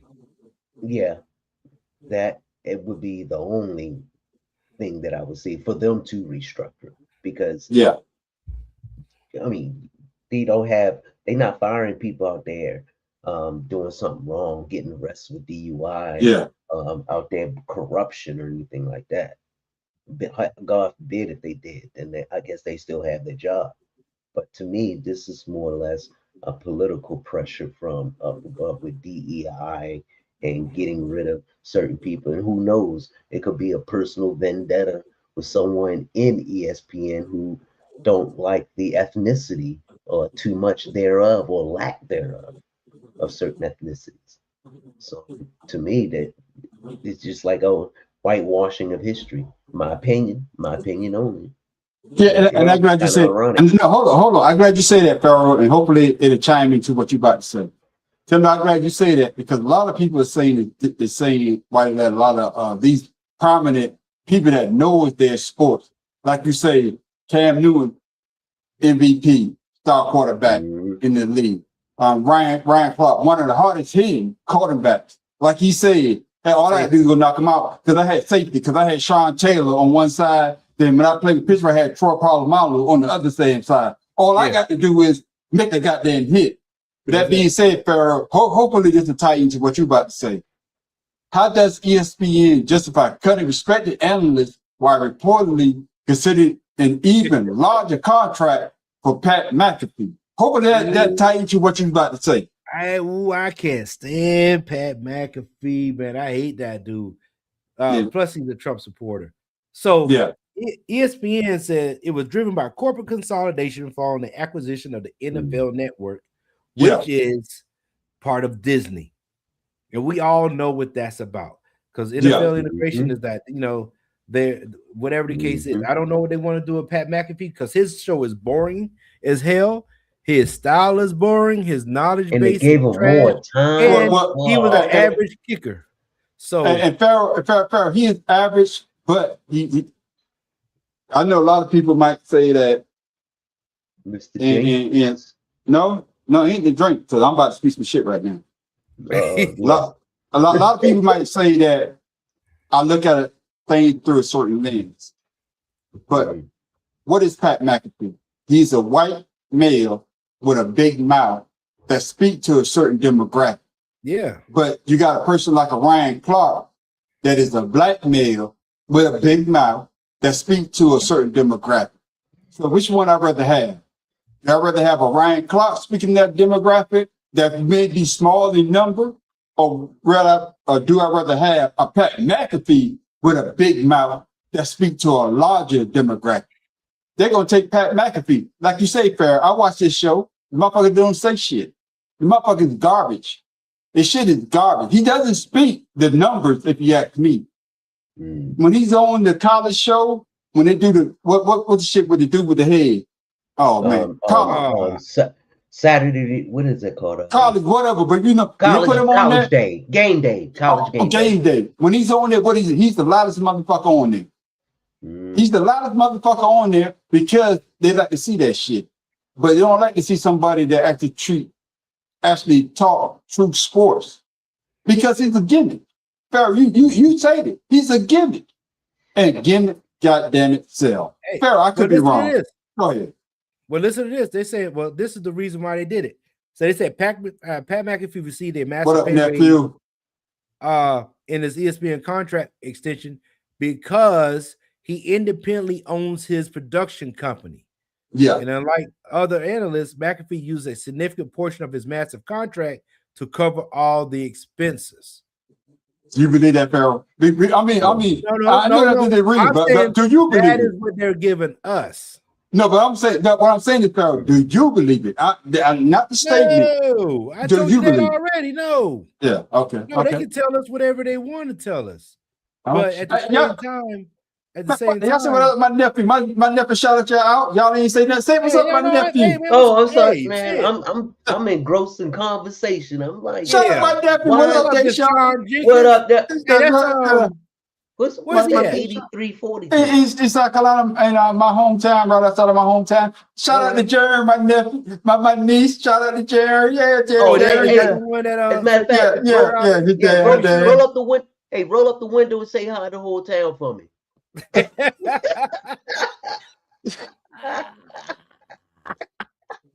We say go to the blinking light and yell. Every time I think we on the same page, Tim Dog, you fuck me up every goddamn time. If I was close to you right now, I'll punch you in I'll punch you in the side of your goddamn dick. Hey, I want to come down. I'm trying to do it for a roll out. So you may have chances. Hey, you know, that was a good one too, boy. Hey, hold on. I'm gonna tell you this. No homo. I ever tell y'all the story about this guy, Sly. No, it wasn't Sly. Oh, it's a white dude. Oh, what's his name? I can't think of his name. He was telling me this guy Sly a damn story. It ain't got shit to do with sports, brother. But you say that he was in the Navy. They was in the Navy. And Tim Dog, this is the reason why I'm telling this story, because this is what I would do to your bitch ass. He said this dude, he always to get drunk. Every time, man, he go someplace drunk and they had to tow him home. He said one night, them motherfuckers got tired of towing this motherfucker home. And he said when he's drunk, nothing could wake him up. So they said they took his ass home, took it to the barracks. And he said like 5 of them, all of them staying behind him, all of them, they were punching right in his asshole. All of them, about 5 or 6 damn times, right? Then the next morning he woke up, he was like, man, what happened last night? He's like, what? What's going on? He's like, man, I don't remember nothing. He said, you don't remember nothing? He said, man, I woke up, all I felt was my asshole hurt. He said, man, you remember taking that dude home last night? See, Tim Dog, that's me to you. If your ass drunk, I'm putting you dead in your asshole, and I ain't telling you shit. What happened to you the night before? See, there's a flaw in your little thing right there. No, Tim Dog. I ain't never getting drunk like that outside my house. Exactly. I'm just saying, if you ever get drunk with me and your asshole hurting, I don't punch you in your asshole. Punch you in your neck. I'm gonna put your bitch ass in your goddamn neck.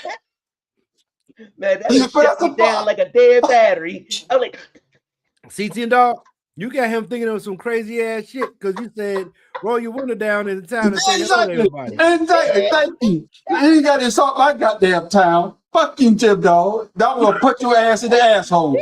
You say some bullshit. That shit was hilarious, boy. But back to the show, fellas. I'm sorry, man. That's how much Tim Dog you pissed me off with that damn statement just made. I'm gonna put your ass in the asshole. But that being said, Tim Dog. But that being said, thank you. At least you said you sorry. Yeah. Shit. But that being said, Tim Dog. How does ESPN justify cutting respected analysts while reportedly considered an even larger contract for Pat McAfee? In your opinion?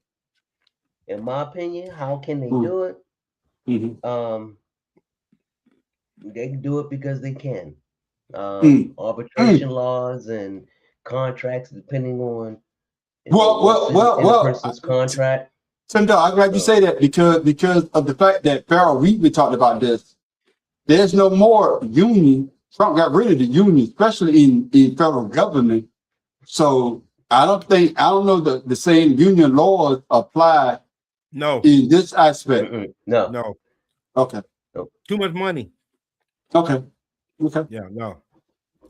So yeah, I cut you off, Tim Dog. I'm sorry, man. No, you good. To me, it's asinine, and it just goes to show the trajectory of the company. It just goes to show how they are corporate led, how they are looking at the overall where that money's coming from, more so than what their audience is viewing, and that's going to backfire on them. And they're getting all these contracts with all these sports agencies, and they have to fulfill these contracts of showing these shows, but it's kind of hard to do it when you don't have the personnel to really actually do it. So to me, it's like they're taking on more than they can chew, and at the same time getting rid of the people that can help them, sort of like what the government's doing. React now and pay for it later. And shout out to my man Marcus. He watching us. My man Marcus Guppy. He's got his own podcast going on as well. Marcus, my statement. I can't say it right, but the name of your podcast. It's a great podcast. I watched it, my brothers. And he was on our show a couple of times on Cigars in the Blunt. He was on our Mr. Goins. Mr. Goins, yeah, brother down there in I think it's Idaho. I think he's still in Utah. One of them motherfucking white state shit. I don't know. Shit. Yeah, Hey, damn, move yeah. Indiana But it to start with an I. Indianapolis. It start with a fucking I. Shit, I got it right. Shit, fuck y'all. Fuck y'all. Always trying to. Always trying to correct me and shit. No, I've been drinking since 2 o'clock. You I say asked the stop with I. question, we trying to help, and you getting No, upset with us. because y'all supposed to agree with me. I'm like Trump. See, we got to be like Trump. Even though I'm wrong. Fuck that. Well, Fuck that. who said that shit? Who said that shit? I think it was on Get Rich or Die Trying with 50 Cent. When my man was bringing 50 Cent from the jail, and my man, Yeah, I was in the back seat. he said, even if I'm wrong, I'm right. But if I'm wrong, I gotta be right. So that make me wrong. And 50 is like, that makes sense. I need y'all to be like that. Even though I'm wrong, I need y'all to agree with me so I can be right. I may be wrong, but I could have been right. That's right. Exactly.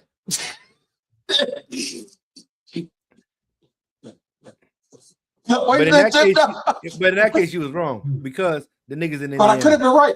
But I could have been right. But Pharaoh, you missing it. But I could have been right. Yeah, you could have See, I shot the motherfucker because he owed me money, but yeah, had he not owed me money, I wouldn't have shot him. Exactly. So I could have been wrong, but I could have been right for shooting the motherfucker because he didn't have enough money. But with that being said, man, let's keep the show moving. Now you won't get nothing because he You won't get that. But Pharaoh, you brought it up earlier, Pharaoh. You brought it up earlier, and you brought his name up. You said it. There it is. There it is. Hold it right there. The aspiring long-time employee like a car ravage show the loyalty and experience no longer matter in sports media. Man, it didn't matter at all. It's just, I'm telling you now, what, like I said, oh boy, for 33 years. 33 Yeah. years. Yeah. All right. And like what was it? 60 Oh, minutes. it's not like Cam Newton. They just hired a couple years yeah, ago. like 60 minutes. Yeah. They don't fire their people. Them dudes stayed till they was, dying.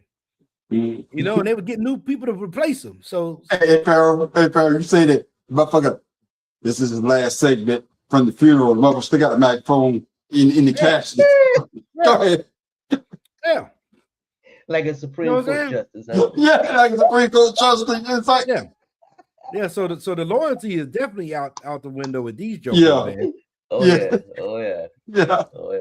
Oh, yeah. Tim Dog, your thoughts, man. That's why a long-time employee like Carl see, there it Ravage is right there. show that loyalty and experience no longer matter in sports media.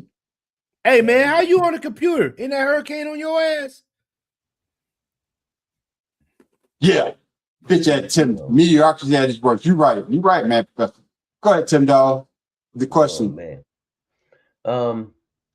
I mean, it to me, it's already happening now. I mean, they already know that they take an example from the man upstairs, the man on top. They're going to take the lead from him, get rid of whoever they want to pacify this person so they can get whatever they want, regardless of what's going on in their own house. They're not thinking about their own house. They're thinking about their own selves. And to me, that is doing not just the company a disservice, but the people who depend on that service and the people that they demand to give service to, all those sports and all those other countries that got recognized because of ESPN, but now because they come so damn political that they firing people with experience or not showing the shows that they should just because of political pressure. Like the Iranian soccer team. That's crazy. Yeah, and you're totally correct, man. And the fact of the matter is that when we watch sports, or better yet, when ESPN was on top, you watch it for the Stuart Scotts. You watch it for what's the other dude that was Stewart that cried? Chris Berman. Oh yeah. Him and what's the other dude you played with Denver? Oh, I can't think of his name right now. I can't explain that motherfucker, but him and Chris Berman was a good combination. But I knew he played with Denver. The black dude. My goodness. The brother. Yeah, I know he what you're talking about. Man with Denver Broncos. Yeah. But y'all know what I'm talking about. No, that's not Keith Olbermann. Chief Jackson. His last name Jackson. Was it Jackson? I think his last name Jackson or something. I think his last name. But y'all know what I'm talking about. When we watch shows like that, if you watch that tag team, the way they do with Chris Berman and my man from Denver. It was great. Stu Jackson and my man, oh man, he cried every time he think about Stu Jackson. You know, Tom Jackson. Yeah, that's the dude. There you go. Yeah, Tom Jackson. What last name Jackson? Your mama name is what we call him? Stu Jackson. Mama name is Stu Jackson. We will call him Tom Jackson. Y'all know what we're talking about. We watch sports long enough. But what I'm saying is that ESPN has gone away from that. Now they put up people out there that we don't know, that I guess we didn't grow up with these people or see them on television long enough to appreciate what they do. Because we all know when you saw Stu Scott, you're going to get that boom, bam, or what? Cooling the other side of the pillar. You're going to get that. You're going to get that street knowledge, what's attracts you to keep watching the show. Now they got people up there that when they speak, I don't know about y'all, I'm like, motherfucker, go to the next person. At least when they had Cam Newton up there, Cam Newton could speak from the point of being MVP in the NFL and a starting quarterback. At least we had Ryan Clark up there. Ryan Clark could speak from the point of being a young black man in America, growing up in that society, also being one of the hardest hitting, what he was safety, right? Was it safety or cornerback? What was Ryan Clark? Safety, whatever. Talk about other great plays, like you say about shit. All I had to do was make sure I make the tackle. If I didn't, I had my man, I just called his name, Farrell, for Washington. Who? Oh, Polamalu. No, that's Pittsburgh. Dude from Washington. Taylor. I had 21 over there. I had 43 over here. All I got to do is make sure I don't mess up. But if I do, he can talk about that knowledge of those great players. Now you got Pat McAfee, and even I think it was I don't think it was him old boy was talking about Peyton Manning. We talk about a goddamn kicker. The best voice on television. But like I said before, he fit that precision that they like to see. A young white man with a big goddamn mouth. But that's just my opinion. I could be wrong. God damn, brother. Yeah. Oh, man. The man on street, we on one right now. Yes, ladies and gentlemen, I've been drinking 2 o'clock. Y'all see the J. I'm going to sip on that one. With that being said, fellas, we moving right along. Keeping the goddamn show moving. Yeah, Tim Dog, you get a good laugh tonight. Why is it? This is our discussion question. We're going to come back to it. There's nothing that Shedeur Sanders can do to please every goddamn body.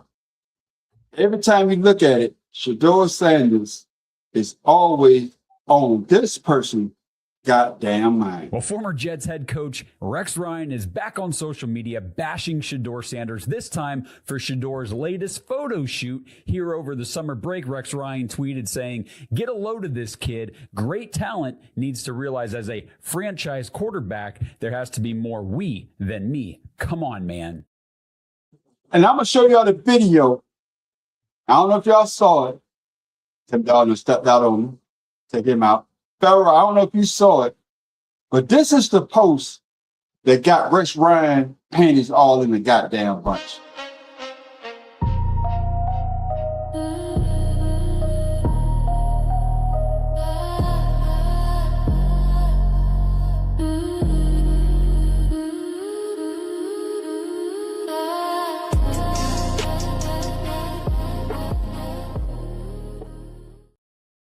So Farrell, Shedeur Sanders is not in training camp. He's not. They don't have OTAs. He's on his time promoting himself. But your boy, Rex Ryan, got an issue with that. So Farrell, before I go to the question, Farrell, what do you think about what the guy said in the video? And what's that not appropriate what Shedeur Sanders did? Posted on his jersey in his driveway. Your thoughts? No, first of all, I'm surprised that Rex Ryan is really on this dude like he is, because there's other players that deserve way more attention than Shedeur Sanders. With that being said, Shedeur Sanders' jersey is the #1 selling jersey in Cleveland's history. So if I'm Shedeur, I'm going to embrace that because that just shows you the importance of you that the fans want to see you on the field. So I think he's promoting himself. You do what you got to do. Yeah. I don't care what you say. I'm glad you said that. I'm glad you said that, Farrell. Tim Dog, Farrell brought it up. Farrell, you got on point. I must read my notes again. What Shador said is simply promoting his brand, but does Rex Ryan have a point that a quarterback should avoid making everything about himself? I don't see promoting yourself, everything about yourself. Well, it is.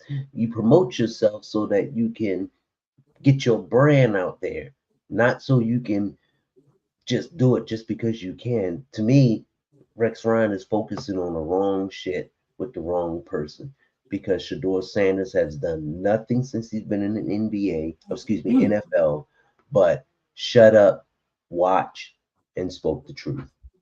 Yeah. Prove all the naysayers wrong, and now all of a sudden somebody has to say something negative because they can't say anything about his performance anymore.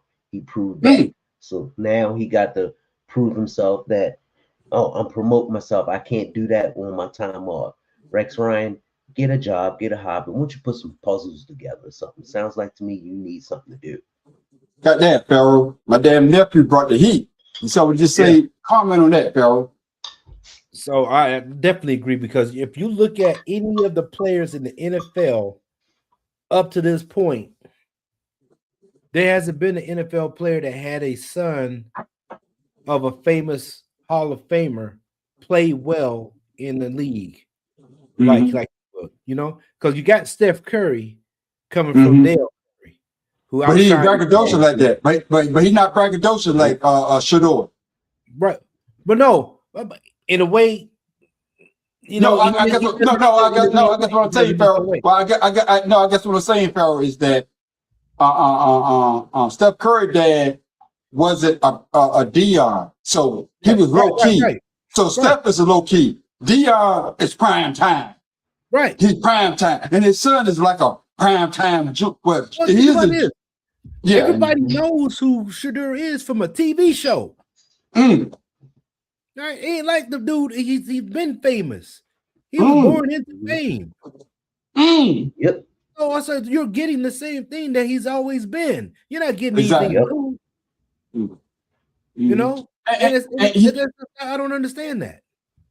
It's just crazy that you're on your time off, so there's nothing going on with the team.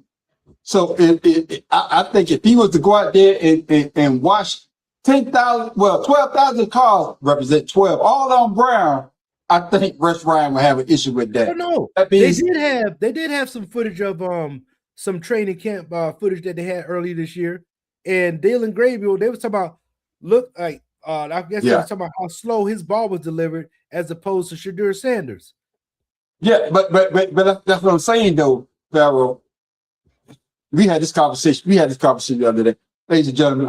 I'm about to take you in the mind of the man on the street and Farrell King. Me and Farrell King were sitting down. We were drinking and smoking a cigar. Smoking and drinking a cigar. We were drinking and smoking a cigar, and this is how the conversation went. We like the 5 heartbeats. What about office hours? And the 5 heartbeats, what they say? 9 to 5, right? Whatever. For me, when I get up at 5 o'clock, and you my supervisor, don't call me on the weekend. Oh yeah, because I'm not going to answer. No, my office hours are from 6:30 to 3 o'clock Monday through Friday. Once I leave that building at 3 o'clock, do not call me. I don't give a damn if there's a tornado outside. You will hear from my bitch ass until that goddamn Monday. And the reason why I'm saying that to correlate to what she does, he's on his goddamn time. He's not on the Cleveland Browns time, Rex Ryan. So if he decides to put 10,000 jerseys in his goddamn driveway, that's what he wanted to do. And who's to say that he didn't sign every one of them to donate to a worthy cause? With that being said, Tim Dog, why is Rex Ryan bothered by Shador displaying jerseys in his own yard when NFL players regularly participate in flashy photo shoots and endorsement campaigns? I guess this is probably going to give him some talking points for the season, maybe. Since Rex Ryan was a failed coach, he might as well be a failed sports analyst as well, because he's picking on someone that's already. Can I just say this, Tim Dog? I mean to cut you off. A failed head coach. He's a great defensive coach. He got y'all a couple championships. So he's a failed head coach. I'm just saying, I want to differentiate the two. Okay. Head coach, defensive coach. That's all I'm saying. But he was number one coach. Yeah, he was. Yeah, that's all I'm saying. A defensive coach, that was a great defensive coach. But as a head coach, yeah, that mother failed. So, but Tim Dog, who am I to tell you what to say? My bad, my brother. Hey, Tim Dog, just for me interrupting you know, get myself. There you go. Go ahead, my brother. There you go. What the hell? I ain't gonna give my shit nothing. Anyway. No, I gave myself a Negro, please. Yeah. Well, we didn't hear that. Oh shit.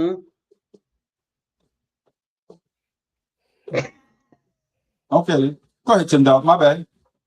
Yeah, your shit been drinking too, huh? yeah. Everybody was drunk as hell. No, but to me, it's just like he's trying to pick a sound bite or pick a point for the season, which you understand.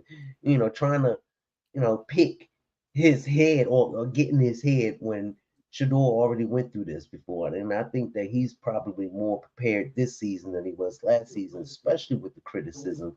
And now that he knows he's the man, he's the starter for the team, and it's for his to give up. So Rex Ryan, to me, just need to pick somebody else to pick on, because you're not gonna, startle this young man. You're not gonna get him flustered or anything like that. He's already proven that.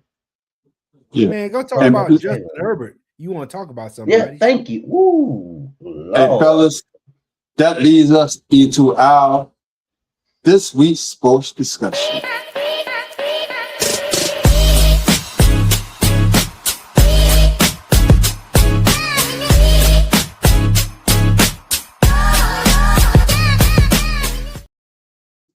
Coming to you first, bro. Are old school coaching and players criticizing the new generation because today's athletes lack discipline, or because the game and culture have passed them by? It's funny. It's funny you asked that question. Football is not played the same anymore. We know that. Basketball ain't played the same anymore. Hell, baseball even looks like freaking goddamn bumbling Savannah, whatever, orange banana people. That's Major League Baseball. I don't even know what to call them jokers. But the old school coaches are like us old school NCOs. We can't handle what's going on with the new people because we don't understand it. And what we don't understand, we start criticizing. And I know that because I hear it all the time at the job, because they're like, man, Miss King hates everything. And in my head, I'm thinking, I get what they're saying. But I also told them, I said, being around them gets me to understand the new stuff. The new differences. What's going on? Yeah. That's what's wrong with these old coaches. These old coaches, they're outplayed now. That's why we can't understand what's happening. We can't understand it. And it happened in the generation before us. So, if you think about it, but the game is we got 6-7 year quarterbacks in college to come to the NFL that doesn't have the same training regimen as NFL player. Like how like being with one team. You can't. Too many people are transferring, so you don't get a top-notch player coming out of college. You just get somebody that accomplished some goals, like Mendoza. Dude been around. Cam Ward, he got passing records for whatever Wazoo, but he gets with the Tennessee Titans, can't get 10 yards. It's like the NFL just plays so much different. They want now productivity with a failed system in the way the game is played. Yeah, and it's crazy that you brought it up, Tim Dog, and Farrell, you're right on point. Why do veteran players and coaches call confidence and self-promotion distraction when many of them were celebrated for similar behavior during their careers? Because Rex Ryan, like I said, when he's with Baltimore, that defense that he coached is one of the greatest to go down as one of the greatest. But you had characters like a Ray Lewis, the best player that they say, Farrell, you could tell me I'm wrong, but they say he's the best player to come out of Miami. Ed Reed on that damn defense. You understand what I'm saying? But now you got somebody like a goddamn Shedeur Sanders, and Rex Ryan seems to have a problem with what he's doing, not on the field, but what he does off the field. Make it make sense, Tim Dog. To me, you think of the player that's confident, self-promoting, you thinking T.O. You know how he was. But some people say he was a distraction. But T.O. was all about being ready and prepared. When he got hurt right before the season ended, and then he came in right before the Super Bowl, and he played his heart out, and he jumped on Donovan McNabb for not having a heart. To me, that is the wrong way of categorizing someone like that.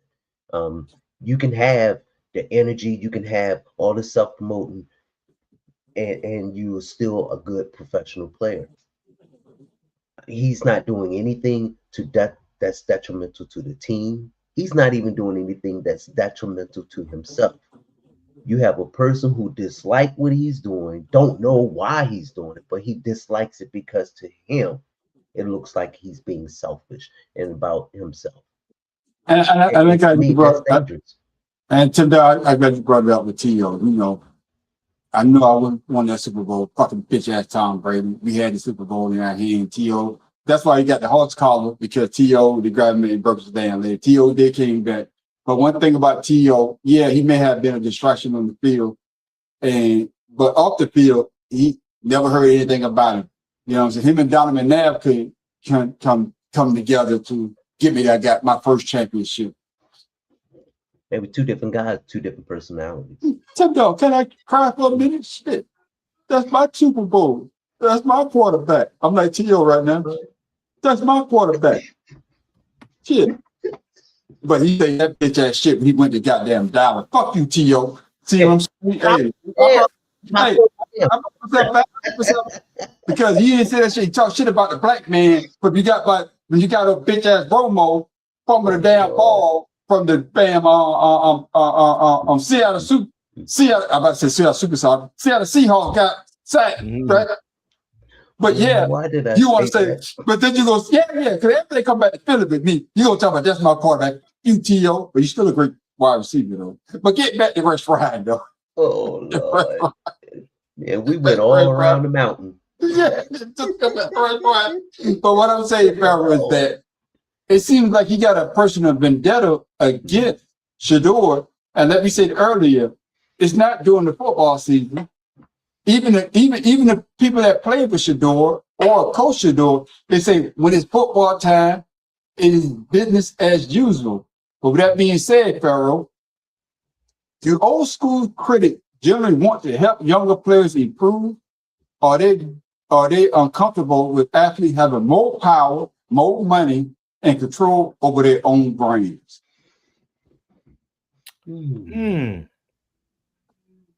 I don't know. The old school guys.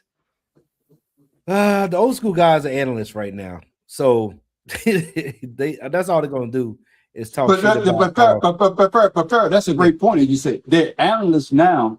Yeah. But they used to be the players, and with people not like us, well, could be us, was criticizing them. They didn't like it, but now they're in the same position, right? Criticizing players now, and these young players are like, wait a minute, you played the game, you coached the game. Where's the animosity coming from?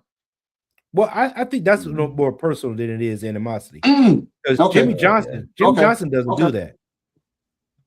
Thank you, Perry. Yeah, Jimmy Johnson doesn't criticize anybody. All he does is talk about the game. Because guess what? Yeah. He had the top of the cream. You know what I'm saying? He embodied that with the players he had.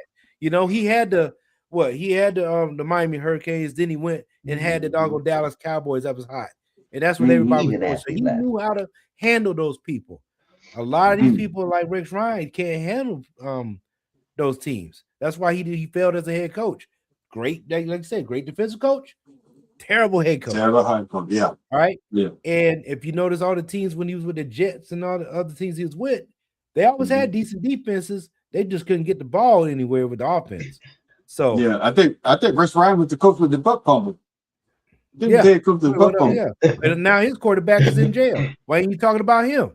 So, Yeah, but Mark Farrell, you brought up a great point, Farrell, when you brought up Jimmy Johnson. And like we can see these people analyzing the game.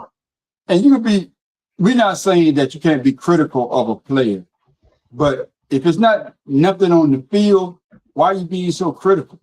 Because you better it's analyze not the game. You're not analyzing people's personal lives. Yeah. And you brought up a great, and I like what you said about Jimmy Johnson. Everybody know I hate the Dallas Cowboys. I can never say anything good about the Dallas Cowboys. So I'm gonna say something good about Jimmy Johnson as the head coach of the Miami Hurricanes. I'm not gonna say this shit about the winning the championship with Dallas. And I'm gonna talk about a University of Miami player that played for the Cowboys. He told a story.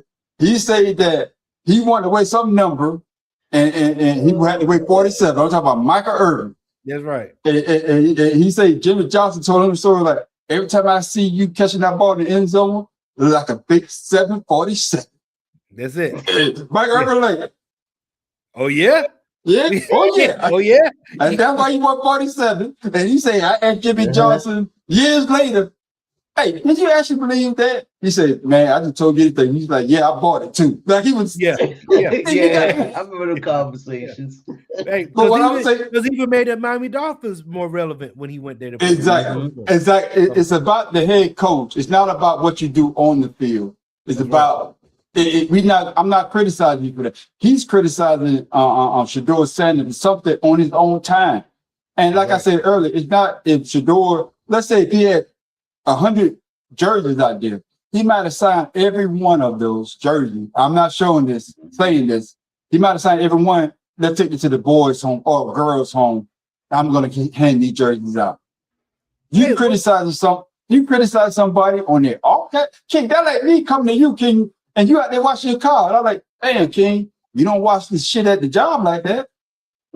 You out here taking your damn time. You out here taking your time. What the fuck? What if Shedeur Sanders was a bust?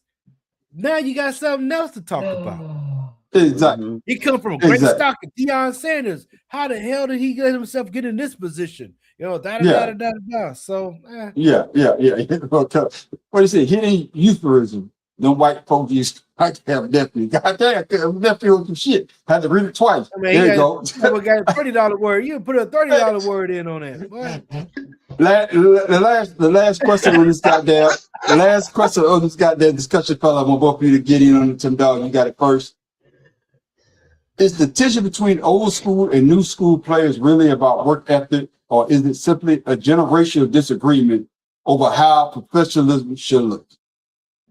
To me, it's a disagreement of how professionalism should look. And each generation, in my opinion, go through it. From, in the NBA, where they used to wear whatever they want to press conferences, and then Howard Stern.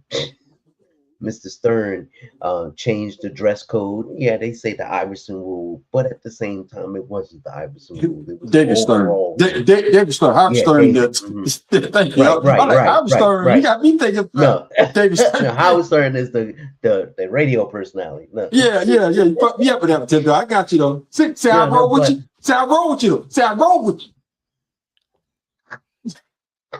See, I don't get that damn credit. See. Fuck you, Tim Dog. No. You get the credit when it's deserved. But anyway, thank you. I'm keeping it real. No, but when keeping it real goes wrong. Go ahead, Tim Dog. Oh no, but at the same time, it to me, it's just the difference in how to be professional. No old school, like, we need to do this now. Instead of collaborating, coming together. Look, you may be able to do this, but if you're going to do that, do this or act this way. You know, Yeah. compromise of what it should be. Come together instead of always fighting against one another. People don't like change, and that's a human nature thing. You know, when it comes to change, people are used to familiarity, things that work for them. And when you come to try and change something, you get defensive about it, and of course you're going to react. So to me, it's just a difference. The old school not letting the new school show what they can do, and the new school not respecting what the old school was trying to do in the past. Yeah, I hear what Tim Dog saying in Sparrow. I don't know if you're gonna agree with me, but nowadays these guys have more power than other. You know what I'm saying? We could trade you. You didn't. There was no trade clause. What is it? No trade clause in your contract. Motherfucker, you come to work, smoke a cigar, smoke a cigarette, have a drink. By the time practice start, your ass done got traded to the Indianapolis Colts. I'm the Baltimore Colts. You know, I'm going back, show my age, Tim Dog. The Baltimore Colts. But now you got these coaches like a Rex Ryan that's supposed to be trying to educate these young players on being a professional. And as far as I'm concerned, Shedeur Sanders hasn't done anything less than being a professional. But what he does in his own time should be his own business. So once again, Pharaoh, you know, is the tension between old school and new school players really about work ethic? Or is it simply a generation disagreement on how professionalism should work? Has the head coach of the Cleveland Browns had a problem with anything? That's all I need to know. Did the GM of the Cleveland Browns had anything to say? Has the owner has anything to say? You know, has any of his teammates said anything? So, on that, as far as I'm concerned, Rex Ryan has his own personal look on how things should be professional. Like Tim Dog said, he hasn't done shit professionally to win championship. So, other than be a head coach, I mean, a defensive coach. Defensive coach, and like I said, I applaud Rex Ryan on being a very very knowledgeable football historian. Your dad, you know, had a good defenses. You know, your brother even had, you know, good defenses. But when it comes to being professional, that's an individual thing. My professionalism ain't the same as your professionalism. Appreciate that. My relationship with the social world is different than your relationship. So as far as I'm concerned, you know, you can say what you want. That's fine. But remember this, Rex Ryan. Shedeur Sanders don't give a shit what you got to say, because his dad is the one that supports him, and that's all that matters, is what his father says.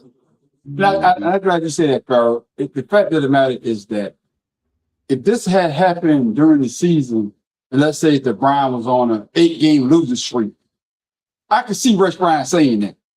You know what I'm saying? Because of the matter. Shedeur Sanders is smart enough not to do it. No, that's what I'm saying, Pharaoh. No, he's been through it. He knows how to handle it because of his But what I'm dad. saying, no, I guess what I'm saying, I'm playing devil advocate. Yeah. This is off season, and he did this. There's nothing going on. There's nothing going on, so he could do this. But like I said, let's say if the Browns, and he was the starting quarterback, and they're on an 0-8 start, and he did this, then Rex Ryan, you could say this. Look at him. It's all about him. It's not about the team. But there's nothing going on right now. Why would you say that? Man, we're still waiting for the Hall of Fame game, man. Shut your ass up. But that's what I'm saying. Why would you say this? Go ahead, Tim Dog. It's just, to me, it's just like what the president's trying to do with the election. Show doubt. Say something now. Focus on it and see what'll happen from that. And to me, that's all he's doing. He's fishing. And Shedeur is doing the right thing. He's not reacting. Like I say, he has experience with this before he even become a professional football player. People doubting him, people talking, being pessimistic about his skills. And he went out and proved every single time when he went out there, even as a rookie, that he can handle the pressure. True, he has a lot to learn with control of the ball, but he is no slouch when it comes to playing, no slouch in reading the defenses. And for Rex Ryan to sit there and try and show doubt in his skills, to me, is not doing Rex Ryan any justice, but it's doing Shedeur Sanders a lot because he's going to shut him down like he did everyone last season. And he wonder why he can't get a head coaching job in the NFL anymore. Because people he's see a how yes you. man. No, because they see how you react to young players. I think Farrell said it earlier. I think he said it as well, Tim Dog. It's how you change. Your style of coaching is not the same style of coaching you can use with the young players right now. Because truth be told, the young players coming to whatever league making more money than the head coach does. That's why a lot of these head coaches stay in college. Because they know once they leave college and go to the pros, oh, I can't talk to this motherfucker like that. I'm making $2 million. This motherfucker, I'll get it out. This motherfucker making $30 million. And most of it's advertising. But exactly. But that's what I'm saying. But Rex Ryan, yeah, great defensive coach, horrible offensive head coach, head coach in general. So for you to say this about Shedeur right now, like I can't speak for my brothers, but I'm gonna speak on this one. Shut your bitch ass up. With that being said, my brothers, just stick to history. You'll be all right. Stick to history. Yeah, you'll be all right. You're not gonna make Stephen A. Smith money, so shut up. My damn nephew's on one right now. He said, "Mayonnaise mayhem." Damn, Ooh, I like that. I like that. Yeah, you need to make it. You need to put that on a T-shirt. Yeah. Already in the works. I try to get a design for your word. They told me I can't. That's it. It was they couldn't make it for me. Your word King. Oh, coontastic. Yeah, they said no. Behavior. I try to make an AI. I with AI said I try to tell them, Steve, your sheet better get it before I get it. Coontastic. I need a design. That motherfucker said it goes against our shit. I said, damn, I gotta come up with my own shit. You gotta spell it different, or I gotta do something. Put it together with a K instead of an O. I mean, I'll figure it out. I will figure it out. Yeah, but that being said, ladies and gentlemen, let me say, shout out to our homeboy. Shout out once again. He's not on this week. Hopefully, he come back on later on. You know, before football actually start. And also shout out to Matt Professor. Matt Professor didn't get on, but he did chime in. Always, Matt Professor was on. I would give you time to shine. But it's that time for my main man, Pharoah King, with his, because we don't have no weird sports. Weird sports of the week. That's why we have our discussion. But now it's time for our main man. No, because we don't get them all. We got to do some repeats. And pretty soon. Now it's time for our main man, Pharoah King, trivia question of the week.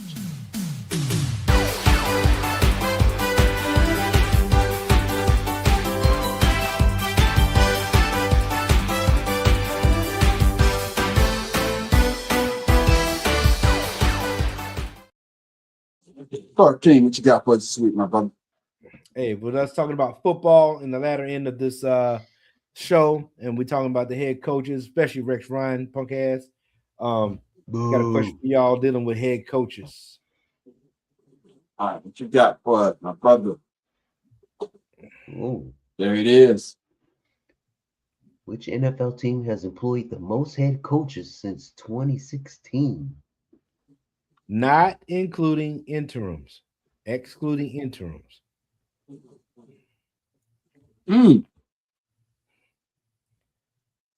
I said my answer was Cleveland Browns. Yep, that's what I was saying. I was going to say too, but no, it's not Cleveland because you got it wrong. So it's not Cleveland. Go somebody else. How you know it's wrong? I just said my answer was Cleveland Browns is what I said. I didn't say the shit was wrong. It's wrong. Since 2016. So, thank you. I want to say the Cowboys. I knew that the Cowboys, they bitch ass. And I want to say them, King. You supposed to go with me. Like, yeah, you could be right. See what I'm saying? You could definitely they had the same bitch ass coach. No damn Cowboys. Cowboys ain't even in this one. You know the long. Give me the Cardinals. No. Give me the Raiders. I'm going to the Raiders. Oakland Raiders. Las Vegas Raiders. Since 2016? No. I'm going to the Raiders, man. I know it's wrong, but I'm going to the Raiders. So I was going with the Browns too. I'm gonna take the Raiders. Raiders or Ravens? Raiders. Raiders, not Ravens. Raiders. Come on now. Raiders. Yeah. In 2016, they had the least. Yeah, this is Them in had old boy. Pittsburgh. Yeah, this is had old boy. I'm just left. Raiders. I can't. No, Cincinnati. No. No, Mm-mm. no, not them. Damn, All right, this Farrell, is hard. get. I'm gonna say Cleveland. Yeah, because Well, Farrell, go ahead, give or my answer. Indianapolis. Go ahead. Hey, give a round of applause. Round of Raiders. applause for who? Oh, snap. Round of applause for who? Round of applause. Go ahead, Farrell. Go ahead, hit the button, Tim Dog. Hit the button. Oh, you want me to hit the Hit button? Yeah, hit the button. Hit the button. So That's why he Cleveland- say the Ravens. That's why you want to say this. You make sure I say the Ravens. Don't it's the Ravens, motherfucker. Yeah. Man. yeah. So Jack Del Rio, John Gruden, Rich Bisaccia, Josh Don't remember that McDaniels, motherfucker. Antonio Pierce. Yeah. Right. So Damn. Yeah. they had two interim coaches, but they hired Antonio Pierce. So Yeah, they hired him because he was the interim coach. Now- They fired now here's the catch, though. John Yeah, he Gruden. was They 4 fired- years, yeah. You know, they hired He's John the when they fired John Gruden for that shit with the coach, with the owner from what's it, the owner from Washington? Washington. Yeah, Mhm. yeah. And they had it's not I mean they had Years. Pierce. And then they at the interim. gave him that contract and then fired him Yeah. the next season. Yeah, yeah. Right. Go ahead, But Farrell. what's crazy is if we would have went one more year, 2015, Los Angeles and Cleveland, Las Vegas Raiders and Cleveland would have tied with The 7. tie. That's right. That's right. That was the catch. That's why Man. it was a toss up between them. Boy, the man on the street is on. Damn. First, I was No, first. I said, One game The roll. next team was Miami yeah, with 5, and then New Yeah. York Jets with 5. yeah, yeah. Yeah, so First- the Jaguars had the same coach for quite a while there. Yeah. Jenkins. Who said that? He said, "What about the Yeah. Jaguars?" I ain't seen no comment. What's that? Oh, what Yeah, about the that's how you Jaguars? nephew. Oh, nephew. What about Jack? No, nephew. You on my side. You on the winning team. Stick with me. Don't Don't don't go stick over with it. don't stick with Uncle. Don't stick with Uncle. The uncle's right. Hey, You gonna stuck all right at the bottom. right now the man in the trees on top. That's why Farrell was like, Ravens or Raiders. Right then, I knew I had to answer right. That's why I knew I had to answer right. When you say Ravens or Raiders, I knew I got it right this goddamn time. Ladies and gentlemen, that's another main man, Farrell. That's Like I said, you gonna bring the heat. That's This is the first time he got one of the answers right in a long damn time. So that means that Pharaoh's doing his Yeah. research and bringing the goddamn heat. So if you want to join in with us, with Pharaoh King, or let us know, Pharaoh. When you get to your shout out your social media, shout it out. If I want to text Pharaoh a trivia question, get it on the goddamn show. Pharaoh will shout you out and say, "Hey, this came from this such and such person." Yeah. Pharaoh let you know his goddamn email so you can test it to him if you want to. But Pharaoh, once again, thank you for that trivia question of the goddamn week.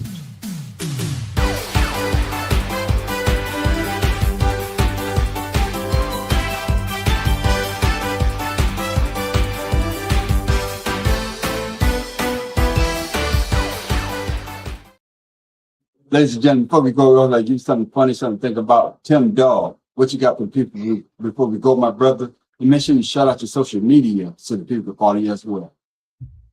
Hey there, ladies and germs. I want to talk to you about respect. Respect isn't a word that some people say, "Oh, you need to give me respect because I'm black." No. Respect is a word that's given to someone that acknowledges the fact that someone is superior or done something that's beyond what you have said, done, or capable of doing. Respect is when a child tells you that they've done something and you congratulate them, but you're respecting the fact that they understand that they're doing something right. If you don't encourage that child, that's not being respectful. That's disrespectful because you are discouraging that child to try to improve and be on themselves. So when you sit back and you talk about someone and you say this isn't right or I don't like what they're doing, ask yourself, are they doing something that's morally wrong, something that society don't want to accept, or are they doing something that I personally don't like? The difference is something that you personally don't like, that's okay. You can respect that. But someone who discriminated against you and don't like just because of the color you are, you don't have to respect that person. And to me, knowing your rights and knowing when to respect other people's rights is knowing how to get along with people, making this world a better country. America, please think to yourself, racism, you're not born with it. It's something that's taught and you learn from. And all I'm say is that's one class I don't want to take. Tim Dog, Instagram, Father's Love 99. It's about me, my son, and my grandson. And kill them damn bees. Kill them damn bees, but get a bigger goddamn t-shirt or tank top or put on an undershirt. No. Don't hate. This motherfucker, his tank top look like a goddamn big ass extra large. Motherfucker, get a smaller one. Shit. Jealousy. Now I ain't no jealous. Motherfucker, you see this gun over here? Look at that gun. What? Oh shit! Hurt my shoulder. Hurt my damn shoulder though. Hurt my shoulder. Yeah. Oh, Pharaoh King, my main man for break down the damn street. What you got for the people before you go, my brother? And make sure you shout out to social media. We got a comment here. They say for sure, Tim Dog, my nephew shot me out again. There you go. Appreciate that, nephew. Make sure you shout out to social media so the people can follow you as well, my brother. All right. Did y'all see down there? Got Pharaoh_71, IG, and then King Ryan Facebook. I've been getting a lot of views, replies on Facebook. So if that's where y'all need to send me a message on Messenger or something like that, go ahead and do that. So my quote of the day is from the great Morgan Freeman. We live in a time where intelligent people are being silenced so that stupid people won't be offended. Y'all know that shit to be true. Y'all know it to be true. You right about that. Damn, Pharaoh. I was trying to think of some shit. Shit, you said what I was about to say. I was about to say the same shit, Pharaoh. You said the same shit I was about to say. Damn, boy. He said I was gonna say shit, except mine wasn't gonna be like that though. Right. Hell no, I'm about to say the same shit. Hey, y'all know me shit. I don't want to change shit up. Ladies and gentlemen, once again, Pharaoh King said exactly what I was going to say, but he said it better than I said it. But it's all right. But that being said, ladies and gentlemen, you can always catch me at the Man on the Street Show on YouTube and also on Facebook. Once again, I'm telling everybody that subscribed to my channel, either on Facebook or on YouTube. Thank you. Thank you. Right? There you go, Pharaoh.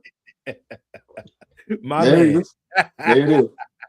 All I got to say is thank you everybody that's subscribing to my YouTube channel, and especially everybody that subscribed on my Facebook channel. The Man on the Street went from 10,000 on Facebook. I'm up to 19,000 in 3 months. So that means that, yeah. So that means that the work that I'm putting out, a lot of people are gravitating to. And some people, don't like it, but they responded.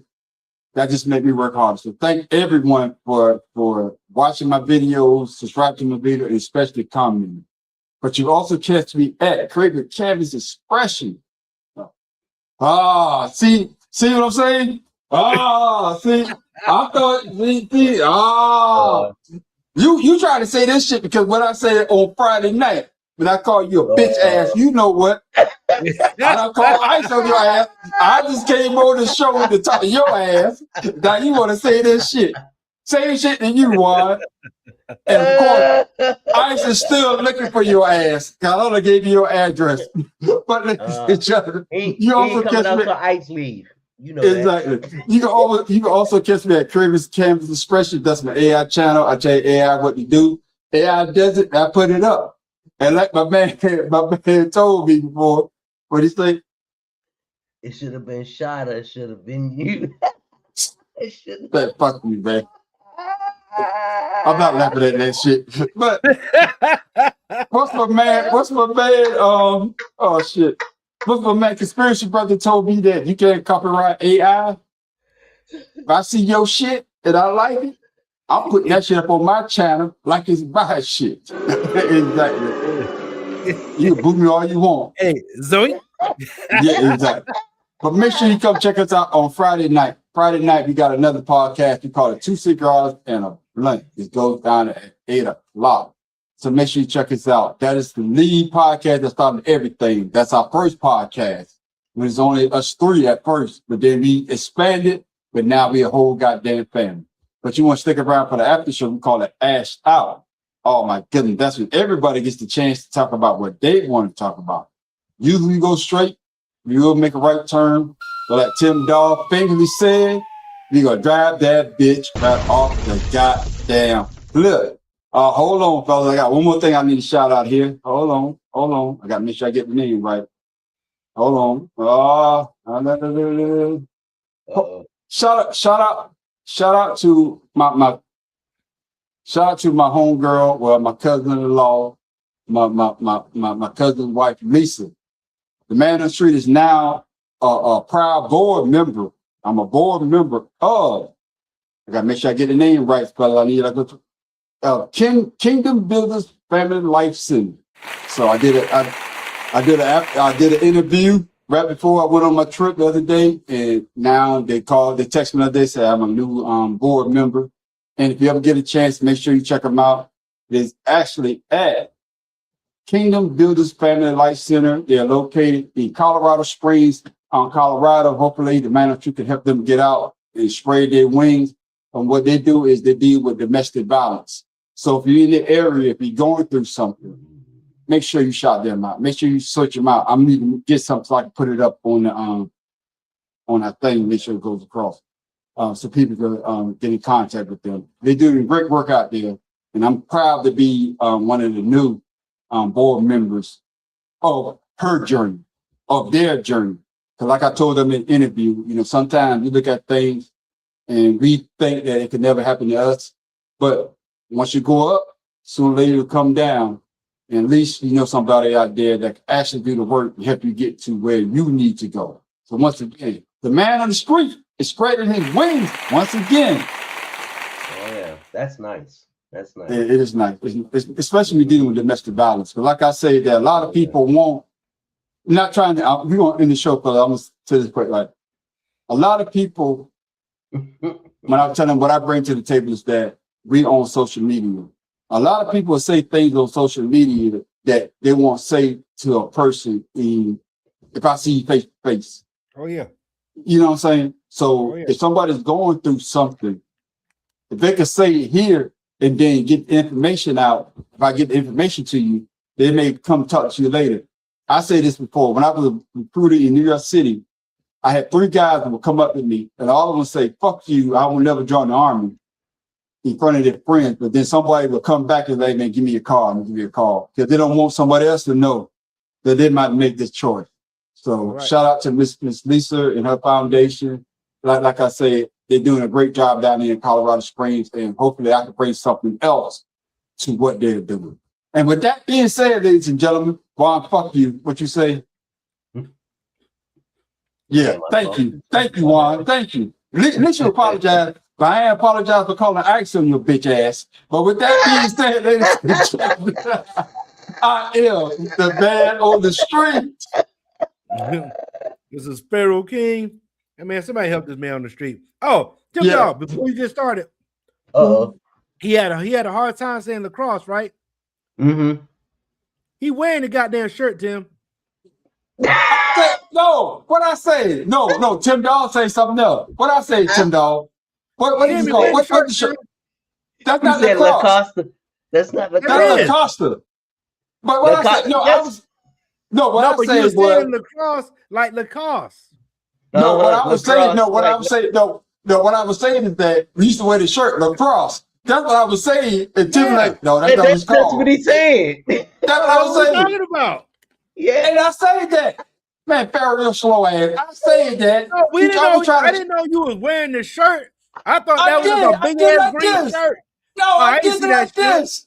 I did it like this. The background, hell, I didn't see that shit. Man, Tip Dog. I didn't say that in Tip Dog. I was like, Tip Dog, like, you wearing the damn shirt. That's slow, motherfucker. Ah, damn. Nigga, I'm hungry. I ain't ate yet. Shit. Man, him being hungry make him deaf. Yeah. Put your Go ahead, glasses. Tim Dog. Say what you got to say, man. Damn. Oh man, it's Tim Dog would be more careful. I ain't got nothing after that. I'm done. And all I gotta say is that we are not your normal sports show.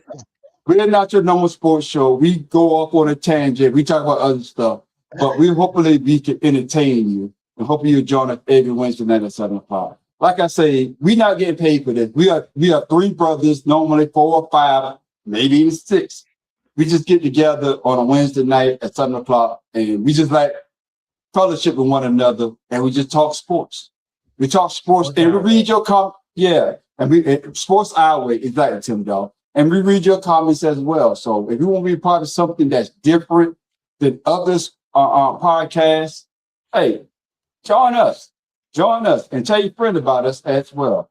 And with that, ladies and gentlemen, we hold on. What I say something different.